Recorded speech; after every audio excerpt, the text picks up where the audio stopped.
कथा सच्चिदानंद रूपाय विश्व उत्पत्त्यादि हेतवे तापत्रय विनाशाय श्रीकृष्णाय वयं नमः। ॐ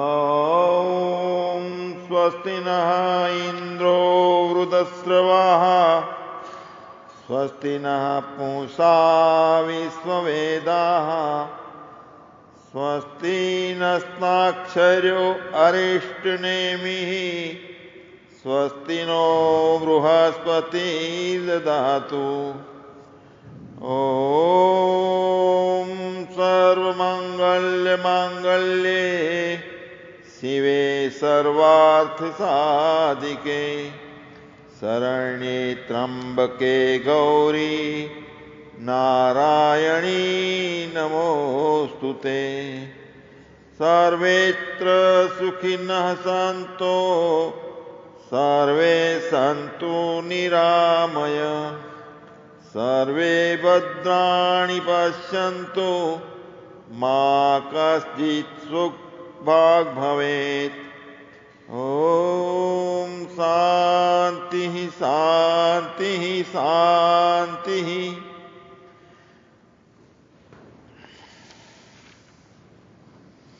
हरे कृष्ण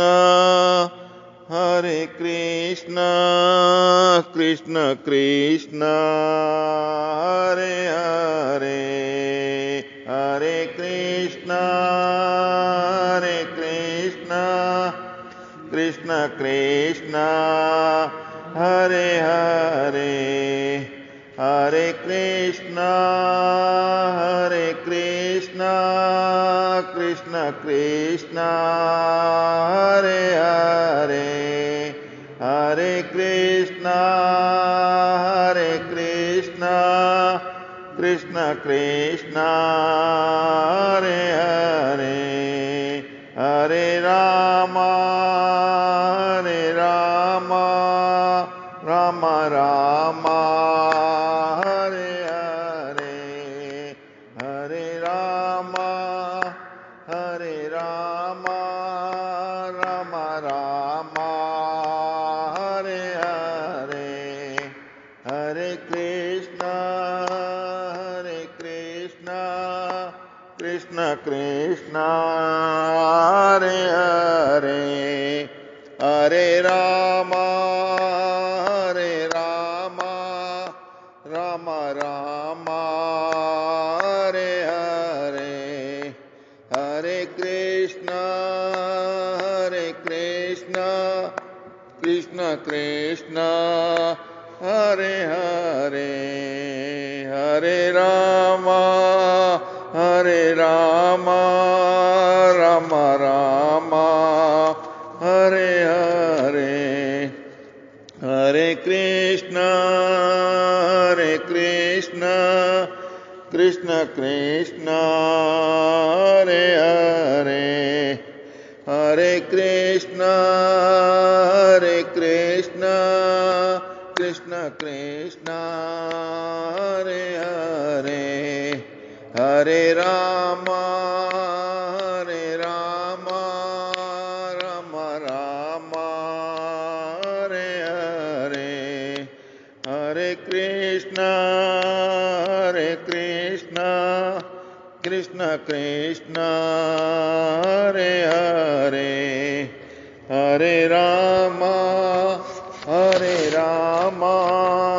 राम राम हरे हरे हरे कृष्ण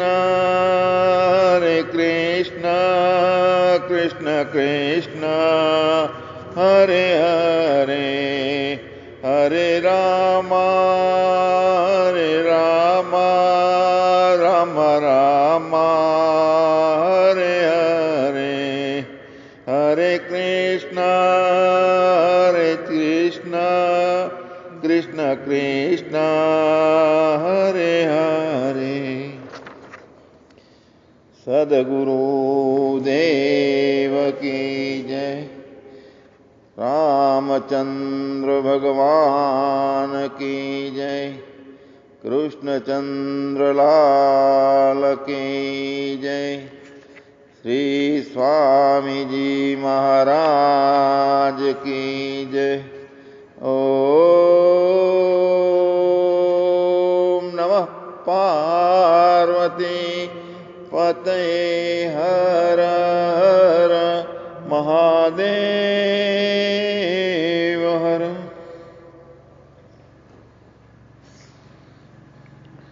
શ્રીમદ ભાગવત નું રસપાન કરી રહ્યા છીએ।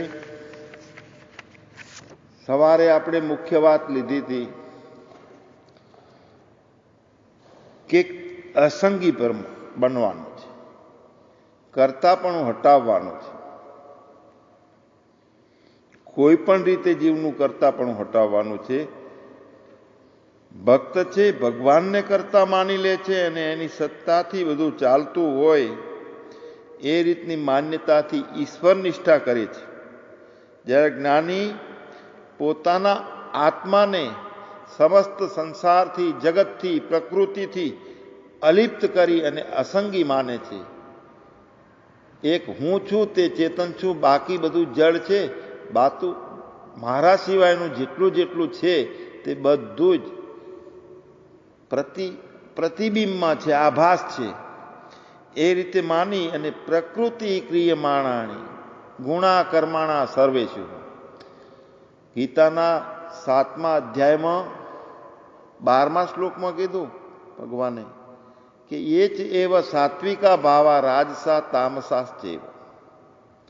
આ સત્વગુણ, રજોગુણ અને તમોગુણ એ ત્રણેય ભાવો મારાથી ઉત્પન્ન થયેલા જાણ। હવે પ્રકૃતિ, મૂળ પ્રકૃતિ એટલે જે કે આ ત્રણેય ગુણોનું બીજ છે। ત્રણેય ગુણો સામ્ય અવસ્થામાં પડેલા છે એવું મહત તત્વ છે તે પ્રકૃતિ છે। તો આત્માને પોતે આ પ્રકૃતિથી અસંગ માને છે, આ જ્ઞાની છે। કર્તા જીવનું કર્તાપણું હટાવવું કેવી રીતે? હું અકર્તા છું। તો આપણને કેવલ ઉપનિષદમાં પણ એક વાત કરી છે કે ન કર્મણા, ન પ્રજ્ઞા, ન ધને, ન ત્યાગે, નૈક અમૃતત્વ માનસો। પરમ કૃપાળુ પરમાત્માનું સાનિધ્ય મેળવવાનું હોય, બ્રહ્મની પ્રાપ્તિ કરવાની હોય, આત્માની ઓળખ કરવાની હોય તો તે ન કર્મણા, કર્મોથી થશે નહીં, ન પ્રજ્ઞા, ન કોઈ પ્રજાની ઉત્પત્તિ કરવાથી પણ નહીં થાય, ન ધને, ન કોઈ પણ પ્રકારના ધન અને દ્રવ્ય સામગ્રીથી પણ પરમાત્માની પ્રાપ્તિ ન થાય। એવું જે આ અમૃતત્વ છે, તો કર્મ છે એ કર્મો તો છૂટતા નથી। દેહ છે ત્યાં સુધી ઇન્દ્રિયો, ઇન્દ્રિયોના વિષયો, વિષયો તરફનું મિલન અને ભોગ અને ત્યાગ, આ બધું શરીર છે ત્યાં સુધી રહેવાનું છે। પણ કર્તા માટે તો છૂટે કર્મ। કર્મથી પરમાત્માની પ્રાપ્તિ થતી નથી, ચોક્કસ વાત છે। તો કર્મને નથી છૂટતું। કર્મ દેહના ભાવમાં, પ્રકૃતિમાં ગુણા ગુણેશુ વર્તનતે, ગુણોમાં થયા કરે છે, પણ હું એની અંદર કરતા છું એ ભાવ કાઢી નાખો। અહમ કર્તા ઇતુ મન્યતે વિમૂઢાત્મા, અહમ અકર્તુમ ઇતિ મન્યતે તત્વવિત્તુ। તે જ્ઞાની છે કે હું અકર્તા છું એવું માને છે। જ્યાં જ્યાં કર્મો થાય છે ત્યાં ત્યાં આપણે અસંગી રહેવા માટે શું કરવાનું છે? શરીર, પગ ચાલતા હોય તો કહેવાય કે આ પગ ચાલે છે, હું ચાલું છું એ નથી વાત આવતી। ઊંઘે તો શરીર ઊંઘ્યું, ખાય તો પ્રાણે ખાધું, જોયું તો આંખે જોયું। શરીરને મારાથી છૂટું અલગ કરે, જેમ ખુરશી મારાથી અલગ છે ને એ રીતે શરીર મારાથી અલગ થઈ જાય, કર્તાપણું મટી જાય। હું ચેતન આત્મા છું, મારે ઇન્દ્રિયો નથી, દેહ 5 ભૂતોનું છે, મારું નથી દેહ। અંતઃકરણ પણ મારું નથી, તેજસ તત્વનું છે બનેલું, સત્વગુણમાંથી, ગુણોમાંથી બનેલું અંતઃકરણ પ્રાણમાંથી વાયુ તત્વમાંથી બનેલો પ્રાણ તત્વ, જે ભૂખ લાગે છે, તરસ લાગે છે, એના ધર્મો છે. ભગવાનને ગીતામાં કહેવું પડ્યું છે કે સર્વ ધર્માન પરિત્યજ્ય મામેકમ શરણ વ્રજ અહમ ત્વા સર્વ પાપેભ્યો મોક્ષ ઈષ્યામિ મા શુચ. ગીતાની અંદર કીધું છે કે બધા ધર્મો તારા નથી. જન્મ મરણનો ધર્મ છે તે દેહનો છે, તું અજન્મા છો, ચેતનાત્મા છો. ભૂખ તરસનો ધર્મ છે તે પ્રાણનો છે, તું અજન્મા છે, ચેતનાત્મા છે. તો જેટલું જેટલું કર્મ જીવનું કરતા પણ હટાવવાનું છે. કાર્યોને ત્યાગી દેવાની વાત નથી. શરીરને જરૂર છે એ નિયત કર્મો થશે. આપણે નહીં કરીએ તોય આંખ ભીની થશે તો લોવાનું થશે, મળ વિસર્જનનું કામ છે, શ્વાસોશ્વાસ ચાલે છે, આ ક્યાં આપણે કરીએ છીએ? સહજ રીતે એ થાય છે. તો સહજ રીતે થાય છે તે કર્મો અને આપણી ફરજમાં આવવાના આ દેહને સંભાળવા માટેના જે કર્મો છે, કર્મો છોડવાની વાત નથી. કર્મમાંથી હું કરું છું એ ભાવ કાઢી નાખવાનો છે. કર્મ તારી કળા ન્યારી હજારો નાચ નચાવે છે. આજ સુધી કોઈ તાગ નથી કાઢી શક્યો કર્મની કળાની. ચડે જે ચક્કરે તારા તેને તું ભમાવે છે. દેહને આપણે હું સમજીએ છીએ, એની અંદર મારે કંઈક જોઈએ છીએ અથવા હું કરું છું, આવા કર્તાનું બીજ રોપાય છે દેહમાં. જેમ જમીનમાં બીજ રોપાય છે તો બીજ ઉગે છે. દેહ એ ભૂમિ છે, બીજ રોપાય તો ઉગે અને વખત આવે ઉદિત થઈ જાય છે તે બીજ. એ ભૂમિ જ આપણે છોડી દેવાની. શરીરમાંથી બહાર નીકળી જાઓ. શરીર હું નથી. જેમ મારાથી અલગ આ માઇક છે, મારાથી અલગ આ ખુરશી છે, એટલે હું દ્રષ્ટા બન્યો, માઇક દ્રશ્ય બન્યો, હું દ્રષ્ટા બન્યો, ખુરશી દ્રશ્ય બન્યો. એમ દેહને પણ દ્રશ્ય બનાવી દેવાનું છે. હું દ્રષ્ટા. દેહની બહાર નીકળી જાઓ. દેહ એ ભૂમિ છે, એમાં બીજ રોપાય છે. ભૂમિ જ છોડો, બહાર નીકળી જાઓ. બહાર નીકળીને ક્યાં જવાનું? તમે જે છો, જ્યાંથી તમે આવ્યા છો ત્યાં ચાલ્યા જાઓ. આપણું મૂળ જડી જાય તો ત્યાં જવાનું છે. પણ આપણું મૂળ જડે તો જઈએ ને. મારું ઘર ક્યાં? હું ક્યાંથી છૂટો પડી ગયેલો? કેમ મને અજ્ઞાન થયું છે અને હું નોખો લાગુ છું?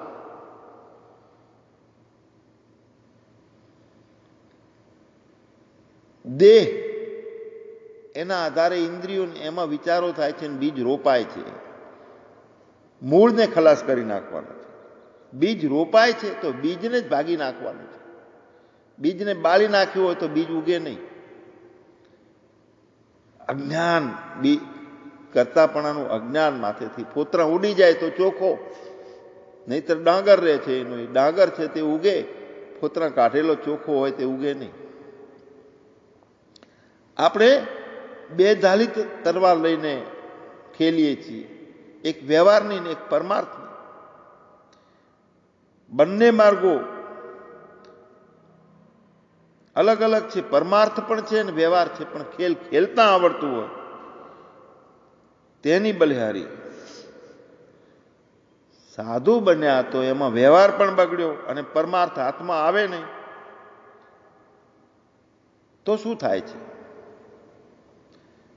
રમવા મૂક્યા છે ઈશ્વરે આપણને અહીંયા, પણ ભમવા લાગીએ છીએ. આપણું મૂળ ક્યાં છે? આપણું મૂળ ગોતવા માટે ગુફામાં જતા રહીએ ને તો ત્યાંય જગત તો સાથે આવવાનું છે. મગજમાં એકાંતમાં જતા રહીએ, હિમાલયમાં જઈએ, ગુફામાં જઈએ, પણ જગત ક્યાં છૂટે છે? કરતાપણાનો ભાવ છોડવાનો છે. જગત તો સાથે ને સાથે. કેમ કે મન છે તે જગત ઊભું કરે છે. મન છે તે પ્રેત છે. પ્રેત જ જગતનું મૂળ છે. હું દેહ છું ને એમાં વિચારો થાય છે. બીજમાંથી આખું ઝાડ ઊભું થાય છે. જો આખો મોટો વડ હોય એનું બીજ કેવડું હોય છે?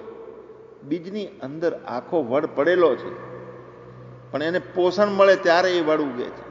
આ સંસાર વૃક્ષ આખું જે ઉગે છે વિચારથી ઉગે છે. વિચાર તે બીજ છે, અને દેહને આધાર માન્યો છે, અધિષ્ઠાન રહે છે દેહ, એટલે આખું જગત મન છે તે ઊભું કરે છે. મન છે તે પ્રેત છે. એ બીજને ટીપી નાખવું પડશે. બીજ ખલાસ થઈ જાય, હું દેહ નથી. ચિદાનંદ રૂપ શિવોહમ શિવોહમ. એ તો પછી કીધું, પહેલા શું કીધું? ન મે દ્વેષ રાગો ન મે લોભ મોહો મદો ને મદ અહંકાર મદો નેવ મેનેવ માત્સર્ય ભાવ ન ધર્મો ન ચાર્થો ન કામો ન મોક્ષ ચિદાનંદ રૂપ શિવોહમ શિવોહમ. કેવો? અહમ નિર્વિકલ્પો નિરાકાર રૂપો. નિર્વિકલ્પ એટલે વિચાર રહિત, કલ્પ નથી. નિરાકાર રૂપો, કોઈ આકાર નથી મારો. કલ્પ એવી કલ્પ આવે કે જ્યાં વિચાર ના હોય, વૃત્તિ ના બનતી હોય. તો આપણા શરીરને, આપણા મનને નોખું કાઢીને મૂકી દીધું હોય, દ્રશ્ય બનાવી દીધું હોય, તો ત્યાં તન પણ સ્થિર, મન સ્થિર, પવન સ્થિર, નુરત સુરત સ્થિર હોય. કહત કબીર, વાહ કલપ કો પલક ન પહોંચે, વાહ પલક કો કલક ન પહોંચે કોઈ. એ એવી ઘડી છે કે જ્યાં કલ્પના છે, વૃત્તિ ત્યાં પહોંચી શકતી નથી. તે મારું સચ્ચિદાનંદ સ્વરૂપ છે. કડવું કાચું ચીભડું પાકે મીઠું હોય. બીજ કડવાઈ લઈ ગયું, ફરી ફળ કડવા હોય. વિચાર, કોઈ બીજમાં અમૃત તો કોઈ બીજમાં ઝેર. વિચાર આપણને મારે છે ને વિચાર આપણને તારે છે. વિચાર તે બીજ છે, બીજને બાળી નાખવાનું છે. એટલે मिटा दे अपनी हस्ती को अगर कुछ मर्तबा चाहे दाना खाक में मिलकर गुले गुलजार होता है. ભાગવતનું રસામૃત, જ્ઞાન અને વૈરાગ્ય આ પ્રાપ્ત કેવી રીતે થાય? જ્યાં સુધી કરતાપણું આપણે હટાઈએ નહીં ત્યાં સુધી જ્ઞાન અને વૈરાગ્ય થતો નથી.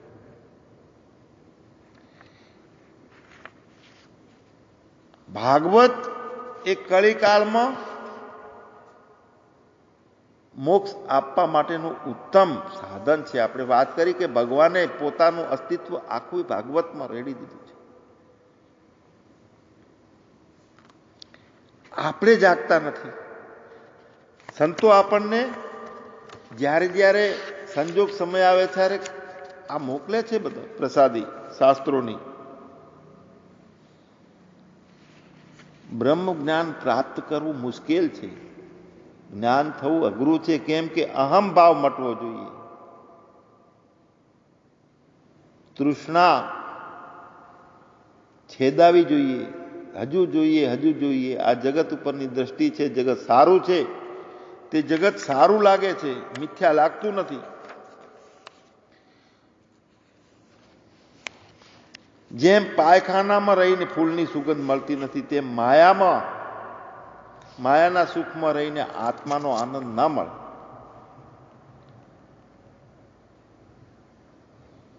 જે પશ્ચિમના દેશો છે ત્યાં સમાજમાં સુખના પ્રકાર સ્પષ્ટ કોઈ કરેલા જ નથી.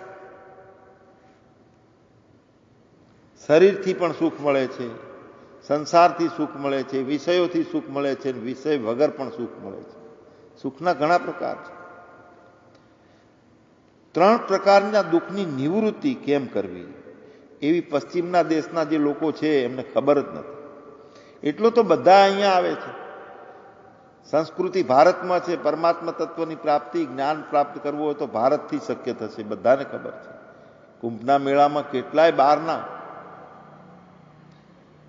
આવે છે, જીવન રમવા માટે આવે છે, પણ ભમે છે એ પણ. કારણ કે એ પણ આવી અને ભગવા કપડાં પહેરી લે છે અને ગાંજાની ચલમો એ ગોરિયા આવીને બમ બમ બોલીને ગાંજાની ચલમો ફૂંકે છે.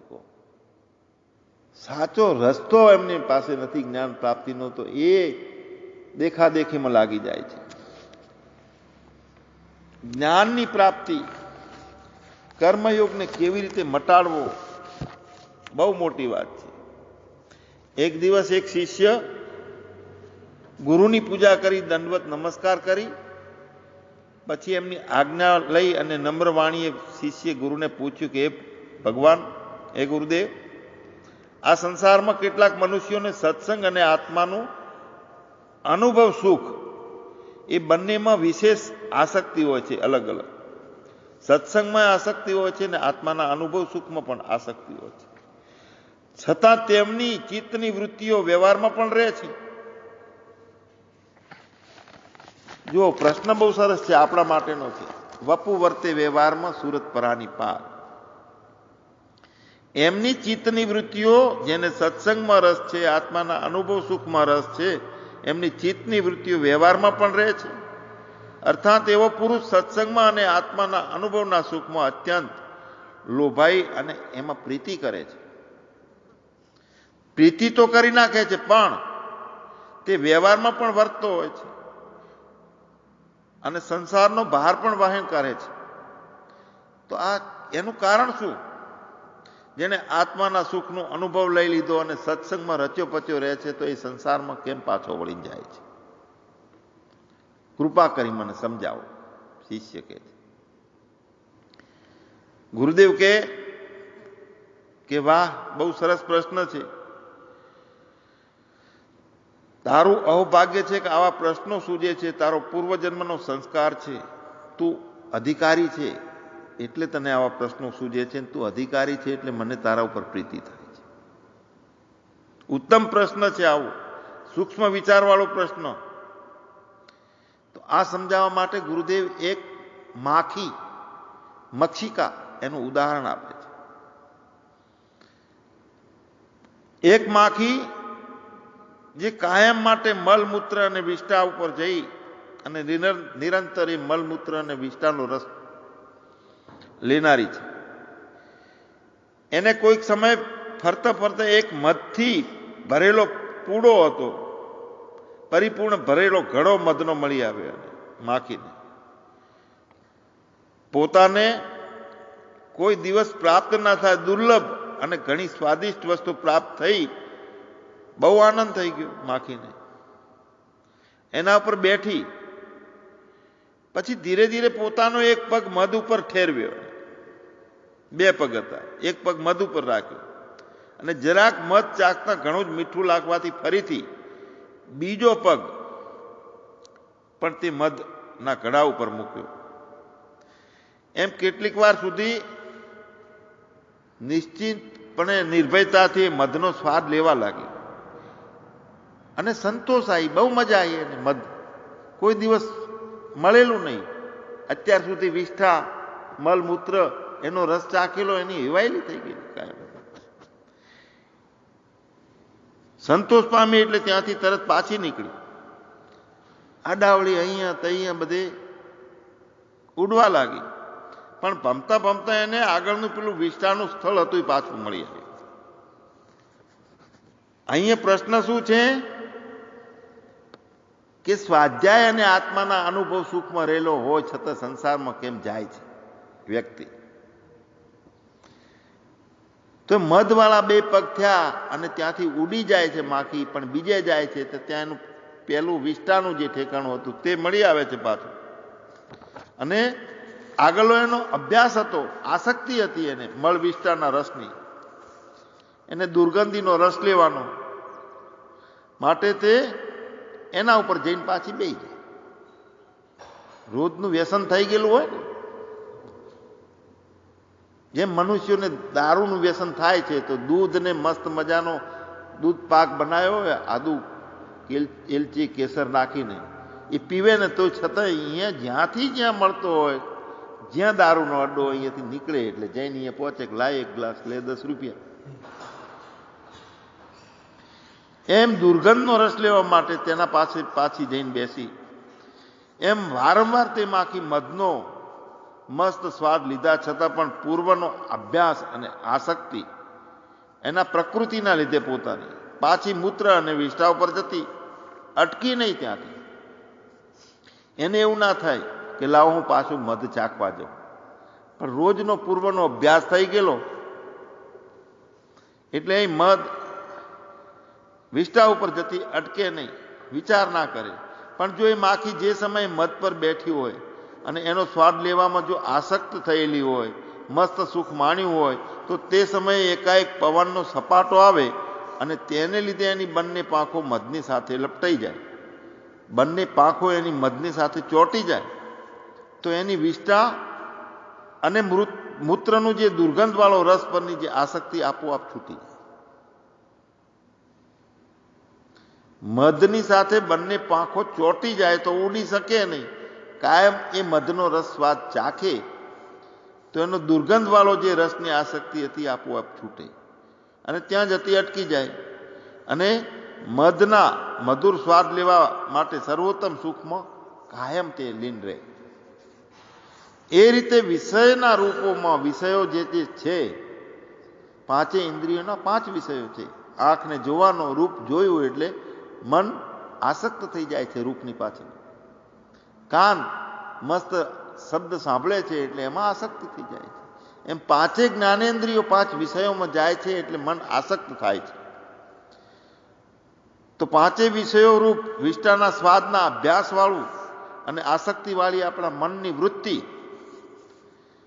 આત્મસુખ રૂપી મધ લેવા માટે આત્મસુખ રૂપ મધથી ભરેલા સત્સંગ રૂપ ગળાના કાંઠા ઉપર જઈને બેસે છે. ઉપર ઠરે છે ખરી, પરંતુ વળી પૂર્વનો અભ્યાસ થી પાછી ત્યાં વિષય તરફ દોડીને જાય છે મનોવૃત્તિઓ.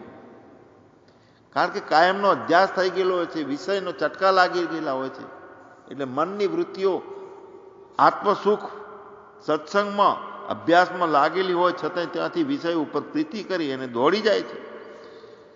ફરી પાછી મનોવૃત્તિને આત્મસુખ રૂપી મધના સ્વાદની સ્મૃતિ આવે કે હા બહુ મજા આવી હતી, સત્સંગમાં આનંદ આવ્યો હતો, જ્ઞાનના કારણે બહુ જ આનંદ, સમય ક્યાં જતો રહ્યો ખબર નથી પડી. આ રીતે મધના સ્વાદની આત્મસુખ રૂપી મધના સ્વાદની સ્મૃતિ આવતા તેમજ તેની અત્યંત જરૂરિયાત જેવું લાગ્યું હોય તો એ પાછો એને મોહ થાય છે સત્સંગમાં પણ, એટલે પાછી આવીને એનો રસાસ્વાદ સત્સંગનો લઈએ છીએ. વળી પાછા ત્યાંથી જાય છે અને પાછું ફરીથી સંસારના વિષયોમાં જાય છે. એમ જતા અને આવતા સમયમાં જ્યારે પવનનો સપાટો લાગી ને મધમાં પાંખ ચોંટી જાય,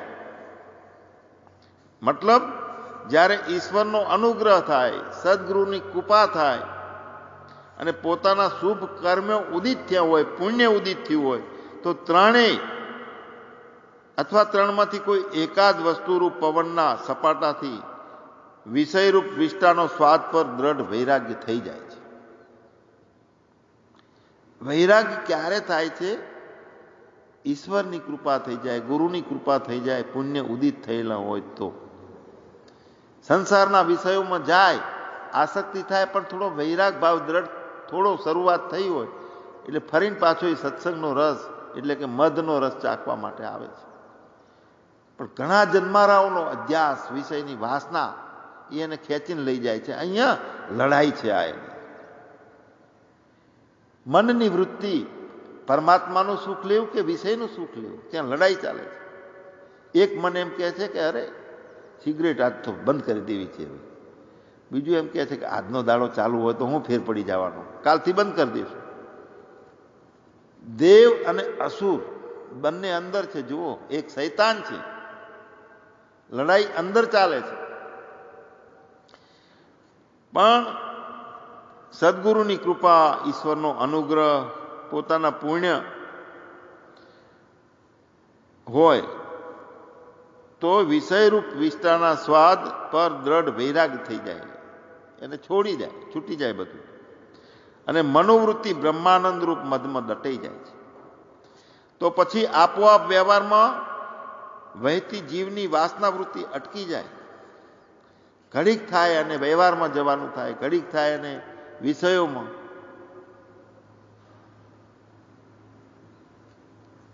મનનો એક સ્વભાવ છે દરેક કે એક જગ્યાએ ટકીને રહેતું નથી, ચંચળ છે. 15 દિવસ થાય, મહિનો થાય, 2 મહિના થાય તો સરસ મજાનું ઘરે આરામ હોય, મસ્ત ગરમીમાં પંખો ચાલુ કરીને કાયમ હુરેતા હોઈએ ને તોય હૂળ ચડે એવું હાથે કરીને કે ચલો તીર્થયાત્રામાં જઈએ, હરિદ્વાર જઈએ. રસ્તામાં તાપ થાકી જાય શરીર. ઘરે હતા એ હું ખોટા હતા. હરિદ્વાર અહીંયા હતું, ઘરે હતું હરિનું દ્વાર. પણ ચંચળ છે મન, એક જગ્યાએ ફાવે નહીં, બીજે સુખ ગોતવા જાય છે.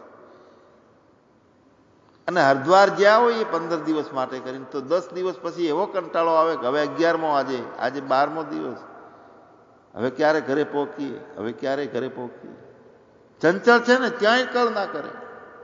એમ હિમાલયની ગુફામાં જઈને પહેરી જઈએ ને આપણે તો જગત સાથે રહે છે. એટલે મન સાથે જ સાથે રહે છે. આપણે માનસિક વૃત્તિ પોતે જ જળમાં પડેલા મીઠાની પેઠે ઓગળી જઈને બ્રહ્મરૂપ થાય. પાણીમાં મીઠું નાખીએ શું થાય છે? મીઠા પાણીમાંથી બન્યું છે, પાછું પાણીનું રૂપ ધારણ થઈ જાય છે. પણ જો વિપરીત સાધનાનો આપણે આશ્રય કરીએ તો બધી બાજી બગડે છે. આપણી મનને અસ્તિત્વ ખલાસ કરવાનું છે. મન જગતના વિષયોમાં જાય છે, ચોટે છે અને ફરી ફરીને માગે છે અને આ શરીરને કષ્ટ કરાવે છે જવા આવવાનું. એટલે મનની પેલે પારે જઈને મોજું માણીએ. જો વિપરીત સાધનાનો આપણે આશ્રય કરીએ તો ઉલટી બાજી બગડે છે. એક ગામમાં એક ધનવાન એક પટેલ હતો, ખેડૂત. એને પ્રતિષ્ઠિત જાણી અને ત્યાંના રાજાને કંઈક કામસર પોતાની કચેરીમાં ખેડૂતને બોલાવા મોકલ્યો, તેડું મોકલ્યું અને માનભેર કીધું છે કે રાજાજી તમને બોલાવે છે, તમારું માનભેર સ્વાગત પણ કરવાના છીએ, તમે રાજ્યમાં આવો. તો ત્યાં જવા માટે ખેડૂત ભાઈ તો નવા મસ્ત મજાના કપડા, સફેદ બગલાની પાંખ જેવા ગળી નાખેલા, ઇસ્ત્રી કરેલા પહેર્યા છે, ધારણ કર્યા, સજ્જ થઈને રાજસભામાં બૂટ બીજા મોજા ઠઠાઈ વટ જ નોખો હોય. વસ્ત્રો ખૂબ ચોખ્ખા સ્વસ્થ પહેર્યા હતા અને રાજાની સભામાં જવું હતું. એનો આનંદ હતો. તો લક્ષ્ય એક હતું કે મારા કપડાને ક્યાંય આટલો ડાઘ ના પડવો જોઈએ. તો વસ્ત્રને કોઈ પણ જગ્યાએ ડાઘ ના લાગે એની પટેલ બહુ કાયમ જતા રસ્તામાં બહુ કાળજી રાખી. પરંતુ રસ્તામાં કોઈ ઠેકાણે એના કપડાને કોયલાનો ડાઘ લાગી ગયો, કોલસાનો કાળો ડાઘ લાગી ગયો. જોયું પટેલે, રાજસભામાં ગયો, પણ ત્યાં કામકાજ થઈ રહ્યા પછી પાછો ઘેર આવતો હતો. તે વખતે એને કપડાને ડાઘ લાગ્યાની પેલી વાત યાદ આવી ગઈ પાછી કે મારું કપડું કાળું થઈ ગયું થોડું. ખૂબ એને ખેદ થયો. કપડા ઉપર કોયલાનો ડાઘ લાગ્યો હતો માટે એને કોયલા ઉપર વેર ઉત્પન્ન થઈ ગયો, ચીડ ચડી, ક્રોધે ભરાઈ અને આખા ગામના કોયલાને જેટલા કાળાશ હતી એને દૂર કરી નાખવી છે. બસ આવો નિશ્ચય કરી લીધો, આખા ગામમાં કોઈ કોયલો કાળો ના રહેવો જોઈએ. બધાય મજૂરો પાસે અને ગામમાંથી બધાય કોયલા જે ભાવ માગે એ ભાવથી લઈને ઢગલો કરી નાખે. 100 મણ કોયલા ભેગા કરી નાખે ગામમાં. અને 100 મણ કોયલાને એક પણ કોયલો કાળો ના રહેવો જોઈએ એટલે 100 મણ સાબુ લાવ્યો એના માટે, સાફ કરવા માટે. મોટા તળાવમાં બધા કોલસા નાખ્યા. ભેગા થયેલા કોલસા તો લગભગ 100 મણ જેટલા. ધોવા માટે સાબુ પણ હતો, તો સાબુ વડે કોયલાનું ધોવાનું કામ એણે ચાલુ કર્યું, પછી એ પાણી બધું કાળું થઈ ગયું અને પાણી કાળું થઈ અને ગામ તરફ એ પાણી તળાવનું હતું તે ગામની ભાગોળે જવા લાગ્યું, વહેવા લાગ્યું પાણી. તો જાય એને જોઈને ગામમાં બીજા પટેલ એક હતો, એને આશ્ચર્ય થયું કે આ શું કાળું પાણી? તો તળાવ ઉપર જોયું અને જોયું તો કોલસા ધોવડાવનાર જે પેલા પટેલને પૂછ્યું કે અરે ભાઈ પટેલભાઈ, શું કરો છો આ તમે? તો પટેલે કીધું કે આ કપડાને કાળા ડાઘ લગાડ્યા કોયલાએ, એનું કાળાશ દૂર કરી નાખો સાલા, કોઈને પણ એ કાળા ના કરે, એને દુર્ગંધથી મુક્ત કરી નાખો. તો આ સાંભળી પેલા પટેલે વિચાર કર્યો કે આ અક્કલનો ઓથમી છે, અક્કલનો ગમાર છે, અને એને કહેવાથી એ નહીં માને. એને કોયલા સફેદ કરવા માટે કરી એને 100 વર્ષ સુધી જો એને ધોઈએ હાબુથી કાયમ માટે, તો કોયલો કાળો હોય ધોળો થાય ખરી? તો એની એને ખબર જ નથી. કોયલા તો કાળાને કાળા જ રહેશે, પણ હશે એ બિચારો આ મિથ્યાશ્રમ કરતા અટકાવી અને સરળ અને સત્ય માર્ગ એને દેખાડવો જોઈએ, આવું એને લાગ્યું સમજુ પટેલને. તો એવું ધારી તેણે તે પટેલને કીધું કે ભાઈ તમે કહો તો હું એ બધા કોલસાને ખાલી 4 કલાકમાં બગલાની પાંખ જેવા ધોળા કરીને આપી દઉં. અચરજ પામ્યો પેલો પટેલ, વિચાર કરવા લાગ્યો કે અરે આટલી મહેનત મેં કરી, 100 મણ સાબુનો ખર્ચો કર્યો, છતાં કોયલા ઉજળા થતા નથી, અને ખાલી 4 કલાકમાં 100 મણ કોયલા કેવી રીતે ધોળા કરી નાખશે? સારું જોઈએ કેવી રીતનું કરે છે. એમ વિચારી એને બધા કોયલા પટેલને આપી દીધા ને સ્વાધીનતાથી, એમ કે તારી ઈચ્છા મુજબ હવે કરે ને હું તને નહીં કહું કાંઈ, તું ધોળા કરીને આપી દે. પછી જે ડાયો પટેલ એને તરત જ ભીના થયેલા કોયલાને જમીન પર છૂટા કરીને સૂકવી નાખ્યા. તડકામાં સૂકવી અને રાત્રે બધાય કોલસા અગ્નિ લગાડી દીધી, બધાને લાલ ચૂળ થઈ જાય, પછી ઠરે એટલે એના ઉપર સફેદ થાય કોલસા, ધૂળ લાગે ને. સવાર સુધીમાં બધાય બળીને સફેદ રાખ થઈ ગયા કોયલા, બધી કોયલાની રાખ. તો આ જોઈ આપણા મિથ્યાશ્રમ કરનાર જે પટેલ હતો એ ઘણો આનંદમાં આવ્યો, અને મનોવૃત્તિનો દુરુપયોગ કરનાર તે પોતાના ઉપર ગ્લાનિ થઈ અને મનોવૃત્તિનો સદુપયોગ કર્યો અને જ્ઞાનથી એને કામ લીધું, કળ લીધું. એટલે પેલા પટેલ ઉપર, ડાયા પટેલ ઉપર ખૂબ આનંદ આવ્યો, નમી પડ્યો. અહીંયા આપણી વાત અધૂરી હતી. ગુરુદેવ એ કહે છે કે હે શિષ્ય, ઉલટું સાધન નહીં કરતા યોગ્ય વૃત્તિ થાય તો ઠીક. એટલે ચિત્તની વૃત્તિ બ્રહ્માનંદ રૂપ બનાવવાની હોય. તો બ્રહ્માનંદ રૂપ મધમાં દટાયાથી સર્વ પદાર્થ બ્રહ્મરૂપ જુએ, અને તે વૃત્તિને પણ બ્રહ્મરૂપ જ એકરસ જુએ.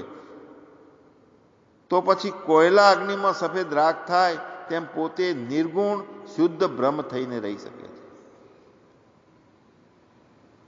બ્રહ્મના આનંદમાં એક વખત રસ ચાખી ગયો, જેમ પેલી 2 પાંખો ચોંટી જાય અને માખી કાયમ એ મધનો સ્વાદ લે છે, એમ બધા પદાર્થો બ્રહ્મરૂપ જ જોવે છે પછી. અને વૃત્તિ ધીરે ધીરે ધીરે બધી આખી બ્રહ્મરૂપ થઈ જાય, એક રસ થઈ જાય છે. તો સત્પુરુષના સમાગમથી થાય છે. જુઓ, આવી બ્રહ્માકાર વૃત્તિ, દ્રઢ નિશ્ચય, કોઈ દિવસ જગતના ભાવ પેસે નહીં અંદર, ને કામ શરીરનું કામ શરીર કરે રાખે. વપુ વર્તે વ્યવહારમાં, સુરત પરાની પાર. મહાપુરુષોનો સમાગમ ચાલુ રહે તો મનોવૃત્તિને સંસ્કારવાળી કરીને પેલા બીજા પટેલની જેમ ઉત્તમ સાધનો યોજવાય. મહાપુરુષના સમાગમથી એ સંસ્કાર મનોવૃત્તિમાં નિર્માણ થાય છે અને બ્રહ્માકાર વૃત્તિ બને છે. કોયલા કાળા હતા તો પણ અગ્નિના સંગથી પોતાની કાળાશ છોડીને ધોળા થઈ ગયો, રાખ થઈ ગયો. એમ જો મનુષ્ય જ્ઞાન અગ્નિનો ઉપયોગ કરે તો પોતાની મનોવૃત્તિ કામ, ક્રોધ, લોભ, મોહ, મદ, મત્સર આ બધા મળ છે, એ મળમાંથી મુક્ત થઈ જાય મનોવૃત્તિઓ, અને બધામાંથી પાછી વળી જાય મન, વિષયો સાથેની વાસના છોડી દે તો શું થાય? શુદ્ધ પોતાના સ્વરૂપમાં પરબ્રહ્મ રૂપે આનંદ લૂંટે છે. એનું એ મન ભગવાનના ખોળામાંથી ઉત્પન્ન થયું હતું અને પાછું ભગવાનના ખોળામાં સૂઈ જાય છે. જ્ઞાનરૂપી અગ્નિ માત્ર વાસનારૂપ મળને જ બાળતો નથી, પણ તે તો કર્મોને પણ બાળીને ભસ્મ કરી નાખે. જ્ઞાનરૂપી અગ્નિ પણ તે જ્ઞાન સત્પુરુષના સમાગમથી મનોવૃત્તિને સંસ્કારવાળી બને. ધીરે ધીરે અંદર એક ઉત્ક્રમણ ચાલુ થાય છે પોતાની મનોવૃત્તિઓનું. જુઓ, આપણે દરેક વિચાર કરી કે સત્સંગમાં ગયા પહેલાના 10 વર્ષ પહેલાને યાદ કરીએ તો કેટલી ભયવાળી વૃત્તિ હતી. જે કાંઈ જગતમાં પાડોશી ગામમાં શેરીમાં કોઈ વઢ્યું હોય ને હાકોટા કરીને તો આપણને ડર લાગે કે હવે શું થઈ જશે. બળતરા થતી, ભયમાં બુદ્ધિ હતી. પણ સત્સંગનું પરિણામ એ છે પછી કે આ તો રહેવાનું, એમ આપણે હું એ કામ એમનું કરે.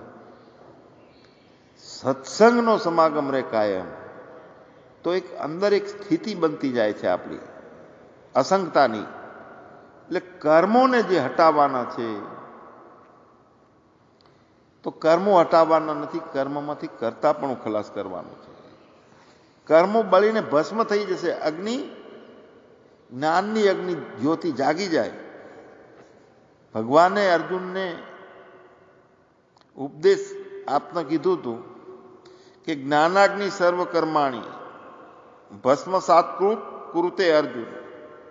આ જ્ઞાન આત્મજ્ઞાન સ્વરૂપ જ્ઞાન મહાત્માઓનો આશ્રય કરવાથી જ પ્રાપ્ત થાય છે.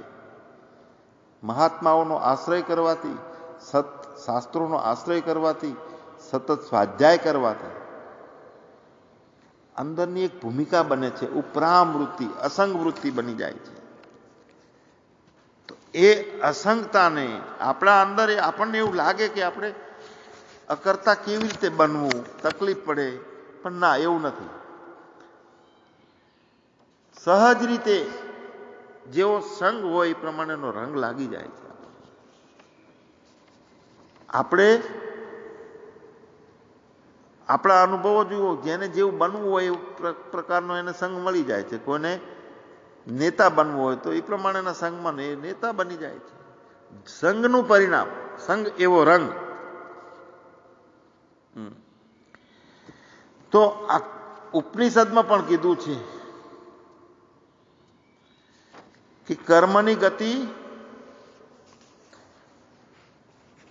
બહુ ગહન છે.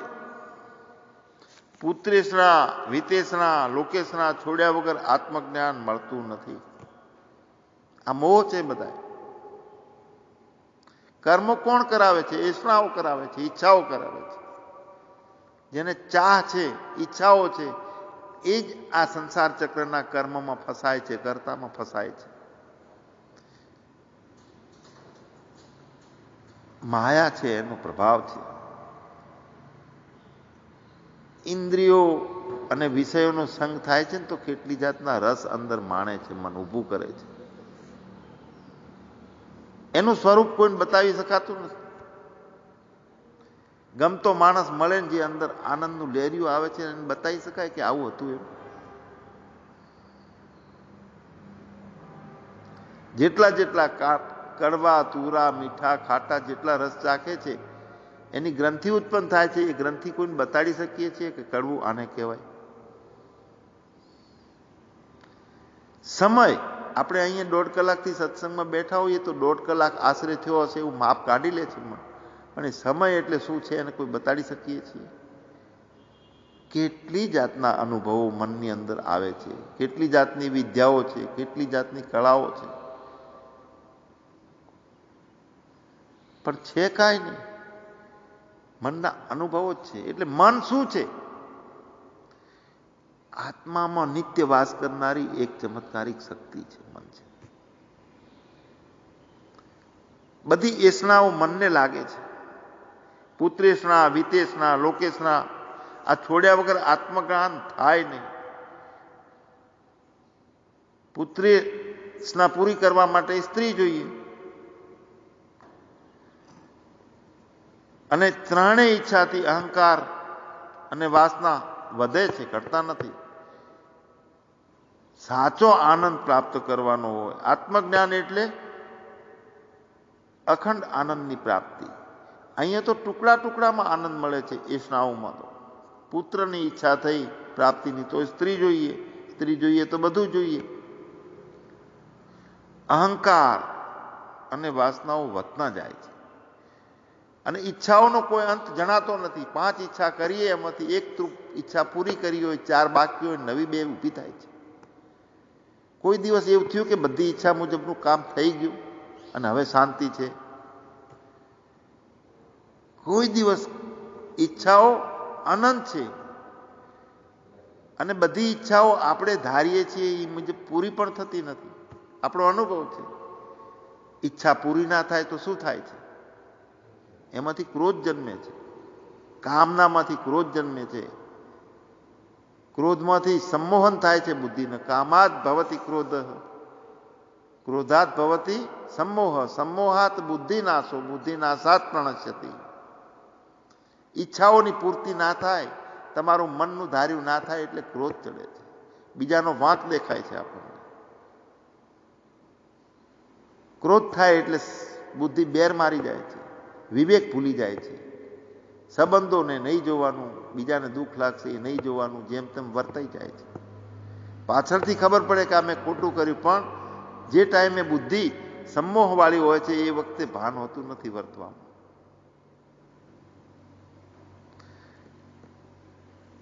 તો વાસના, અહંકાર વધી જાય છે. ઈચ્છાઓનો અંત નથી થતો અને આ કારણને લઈને બધાએ દેશના જે તે મહાપુરુષો છે, સંતો છે, પોતાના જીવનમાં સંયમ કેળવ્યો છે. તો એ સંત બન્યા છે, મહાન બન્યા છે. એમને બીજાનું લઈ લેવાની, બીજા આનંદ માણે છે ઇન્દ્રિયોના, વિષયોના, એવી રીતનો અમને મળવો જોઈએ, આવી કોઈ ઈચ્છા ના કરી.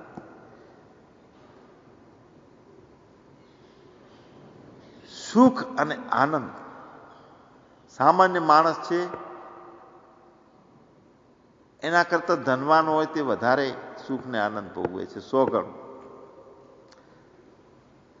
આપણા કરતા મુકેશ અંબાણી અને અદાણી 100 ગણું સુખ ભોગવે છે.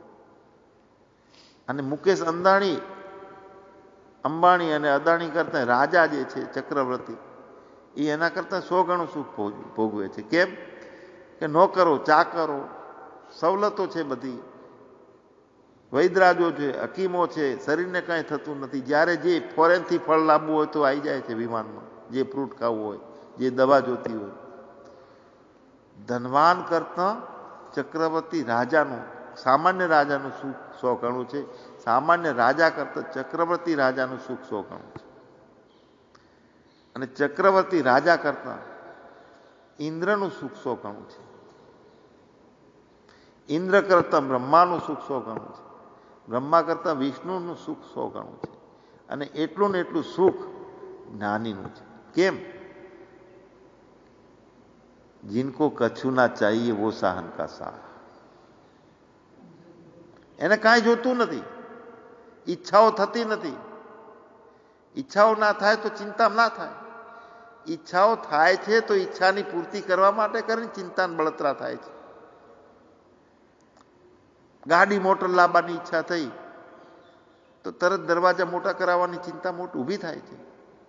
ઉપર છાપરું કરાવવું પડશે, ચિંતા થાય છે. ગાડીને ઢાંકવા માટેનું કવર 2000નું બનાવવું પડશે. મોહમાં ફસાતા જઈએ છીએ. જેને ઈચ્છા નથી એને ચિંતા નથી, અને જેને ચિંતા નથી તે મુક્ત છે, આનંદી છે. આપણે આનંદી નથી. ઘડીકનું આમ સુખ નથી, મનને કળ પડતી નથી, બેચેની લાગે છે બધું હોવા છતાં. કેમ લાગે છે? ચિંતા છે એટલે.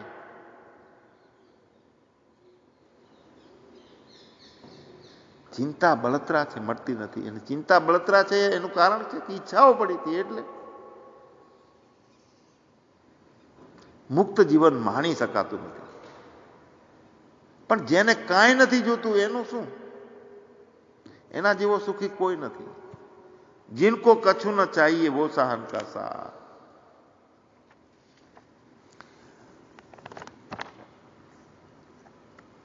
આપણને ભાગવતની અંદર આત્મદેવ બ્રાહ્મણની એક કથા આવી છે. ઈચ્છા રહી ગઈ આત્મદેવ બ્રાહ્મણની, સંતાનની. આ ત્રણ એષ્ણાઓ જે છે, પુત્રેષ્ણા, વિતેષ્ણા અને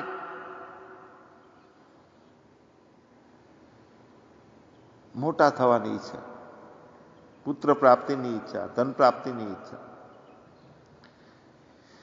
તો એ બ્રાહ્મણ એક સંન્યાસી પાસે ગયો અને પુત્ર આપવા માટે એની પાસે રડવા લાગ્યો. સંન્યાસીએ કીધું કે સંતાનની કામના રૂપ આ અજ્ઞાનને તું છોડ ભાઈ. કર્મની ગતિ બહુ બળવાન છે. વિવેકનો આશ્રય લઈ અને સંસારની વાસનાઓનો તું ત્યાગ કરી નાખ જો તારે સુખ જોતું હોય તો.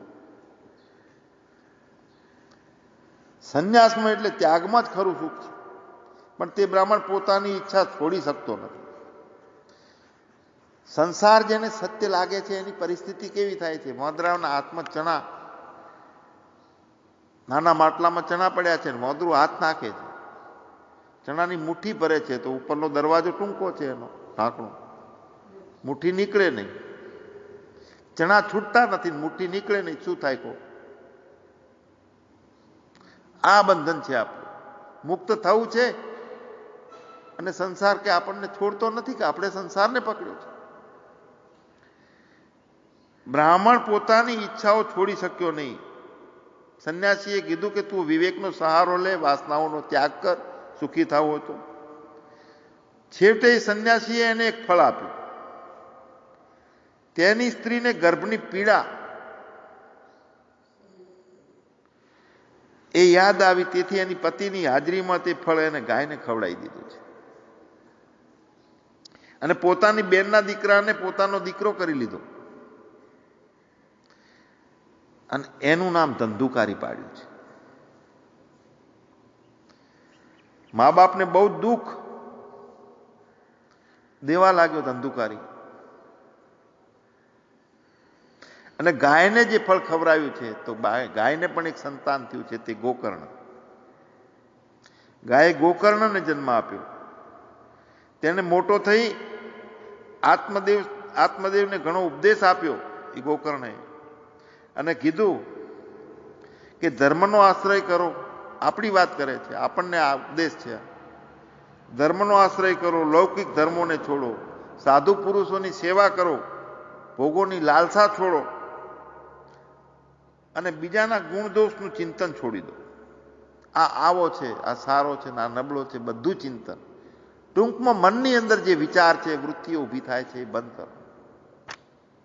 સતત પરમાત્માના ભજનમાં લાગેલા રહીએ. માત્ર ભગવત સેવા, ભગવત કથામાં તત્પર રહીએ. પછી આત્મદેવ તે પ્રમાણે સાધન કરી ભગવત ધામને પામ્યો છે. કુંતાજી અને અર્જુનની પણ વાત આવી છે. આ બંને ભક્તો હતા, કુંતાજી, અર્જુન. અને રોજ સગુણ ભગવાન શ્રી કૃષ્ણના દર્શન થતા હતા એમને, છતાં એમને પૂરો સંતોષ નહોતો. કુંતાજીએ ભગવાન પાસે એવું માગ્યું કે પાંડવોમાં અને યદુવંશી જે કઈ સંબંધીઓમાં મારું જે સ્નેહ બંધન છે તે તમે કાપી નાખો. સંબંધ જોડાયેલો છે પાંડવો સાથેનો અને યદુવંશીઓ, એમનું પિયર. કુંતીએ કીધું તો મને કાયમ દુઃખ રહેવું જોઈએ, આવી માગણી કરી હતી.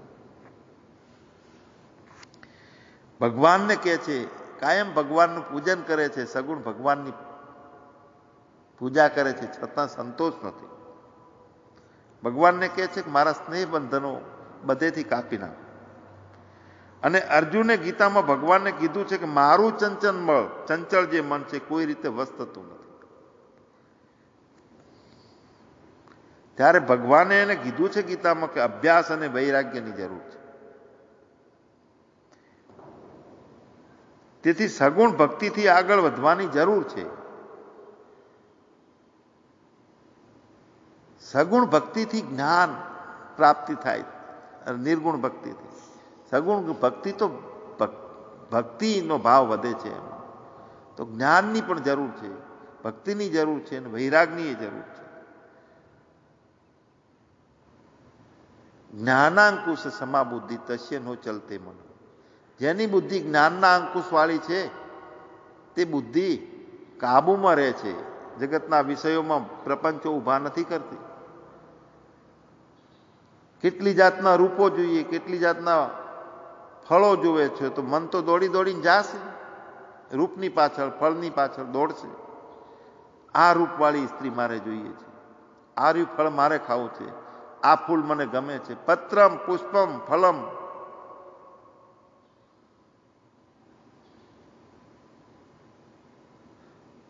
પુષ્પમ દ્રષ્ટવા ફલમ દ્રષ્ટવા દ્રષ્ટવામ સ્ત્રીના છે યૌવનમ. ત્રિણી રત્નાની દ્રષ્ટે વ કશ્ય નો ચલતે મન. આવો પ્રશ્ન પૂછે છે અર્જુન, રામ પૂછે છે ચિત્રકૂટના જંગલોમાં. એકાંતમાં સત્સંગ કરે ને બે ભાઈઓ વનવાસ દરમિયાન, તો મન કોનું ચલિત ના થાય, આવો પ્રશ્ન પૂછ્યો છે. સારું ફળ જોઈએ, કાં તો સારી સ્ત્રીનું સૌંદર્ય જોવે, સારું પુષ્પ જોઈએ તો મોહ થાય છે. તો આ ત્રણેય રત્નો છે, એ રત્નો જોઈને કોનું મન ચલિત ના થાય? કશ્યનો ચલતે મન. લક્ષ્મણ જવાબ આપે છે ઉતાવળમાં, પિતા યસ્ય શુચિર્ભૂતા માતા યસ્ય પતિવ્રતા. જેનો પિતા જે છે તે પવિત્ર છે, શુચિ છે, અને માતા પ્રતિવ્રતા છે. ઉભાભ્યામેવ સંભૂતો, બંને દ્વારા ઉત્પન્ન થયેલું બાળક એ સંસ્કારી હોય અને એનું મન ચલિત ના થાય. રામ કહે છે કે ના, એ પૂરતો જવાબ નથી. શુચિ પિતા હોય, પવિત્ર માતા હોય, તો એના કુખે રાક્ષસો જન્મ્યા છે. અને રાક્ષસો હોય અને છતાં એના કુખે ભક્તો જન્મ્યા છે. આપણી ભારતની ભૂમિમાં છે અનુભવો. પ્રહલાદ કહેવાય છે કૃષ્ણ ભગવાનનો પુત્ર હતો, એ જ રાક્ષસ હતો. રામ કહે છે કે ના, મનની ચંચળતા એવી રીતે દૂર ના થાય. મન ચલિત થયા વગર તો રહે જ નહીં. ભલે ને શુચિ શ્રીમાન પિતા હોય, પતિવ્રતા માતા, બંનેના બીજથી બાળક ઉત્પન્ન થયું હોય તો ચલિત તો થયા વગર રહે જ નહીં. આ ત્રણ રત્નો એવો માયાએ મોહ ભરેલો છે એમાં. પાંચેય ઇન્દ્રિયો અને પાંચેય ઇન્દ્રિયોના વિષયો બહુ ભયાનક છે. રામ કહે છે કે જો અગ્નિનો કુંડ હોય, એમાં ઘીનો ઘડો હોય, ભરેલો થીજેલા ઘીનો, અને અગ્નિ જોડે હોય તો કયું ઘી ગરમ ના થાય?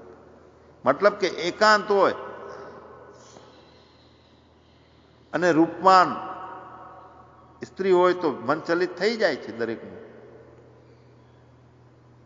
અગ્નિકુંડ સમાનારી ધૂત કૃંભ સમાપુમાન, પાર્શ્વે સ્થિતા સુંદરી ચેત કશ્ય નો ચલતે મન. કોનું મન ચલિત ના થાય? ઘી ઓગળી જાય છે અગ્નિ હોય ત્યાં. જવાબ આપે છે લક્ષ્મણ કે મનો ધાવતી સર્વત્ર, મન બધે દોડે છે ગાડા દારૂ પીધેલા હાથીની જેમ. મનો ધાવતી સર્વત્ર મદોન્મદ ગજેન્દ્ર વ્રત, પણ જ્ઞાનાંકુશ સમા બુદ્ધિ તસ્ય નો ચલતે મન. જેની બુદ્ધિ જ્ઞાનના અંકુશમાં છે, હું ચેતન આત્મા છું, શરીરને જેણે વિષય બનાવી દીધો છે, દ્રશ્ય બનાવી દીધું છે. શરીર હું નથી, ઇન્દ્રિયો હું નથી, એની અંદર સૂક્ષ્મ શરીર હું નથી, કારણ શરીર હું નથી. હું તો ફક્ત ચેતન આત્મા છું. કેવો છું? અહમ નિર્વિકલ્પો નિરાકાર રૂપો વિભુર્વ્યાપ્ત સર્વત્ર સર્વેન્દ્રિયાણામ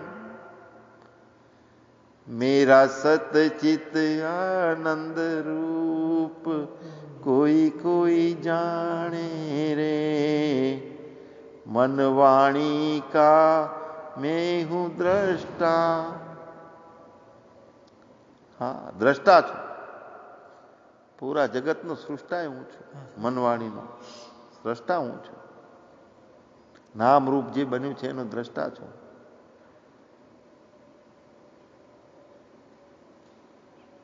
અહમ નિર્વિકલ્પો નિરાકાર રૂપો. અહીંયા સગુણ ભક્તિથી આગળ વધવાની જરૂર છે. ભાગવતમાં બતાવે છે ભગવાન વ્યાસ ભગવાન. ત્યાં પરીક્ષિત રાજા જંગલમાં શિકાર કરવા માટે જાય છે.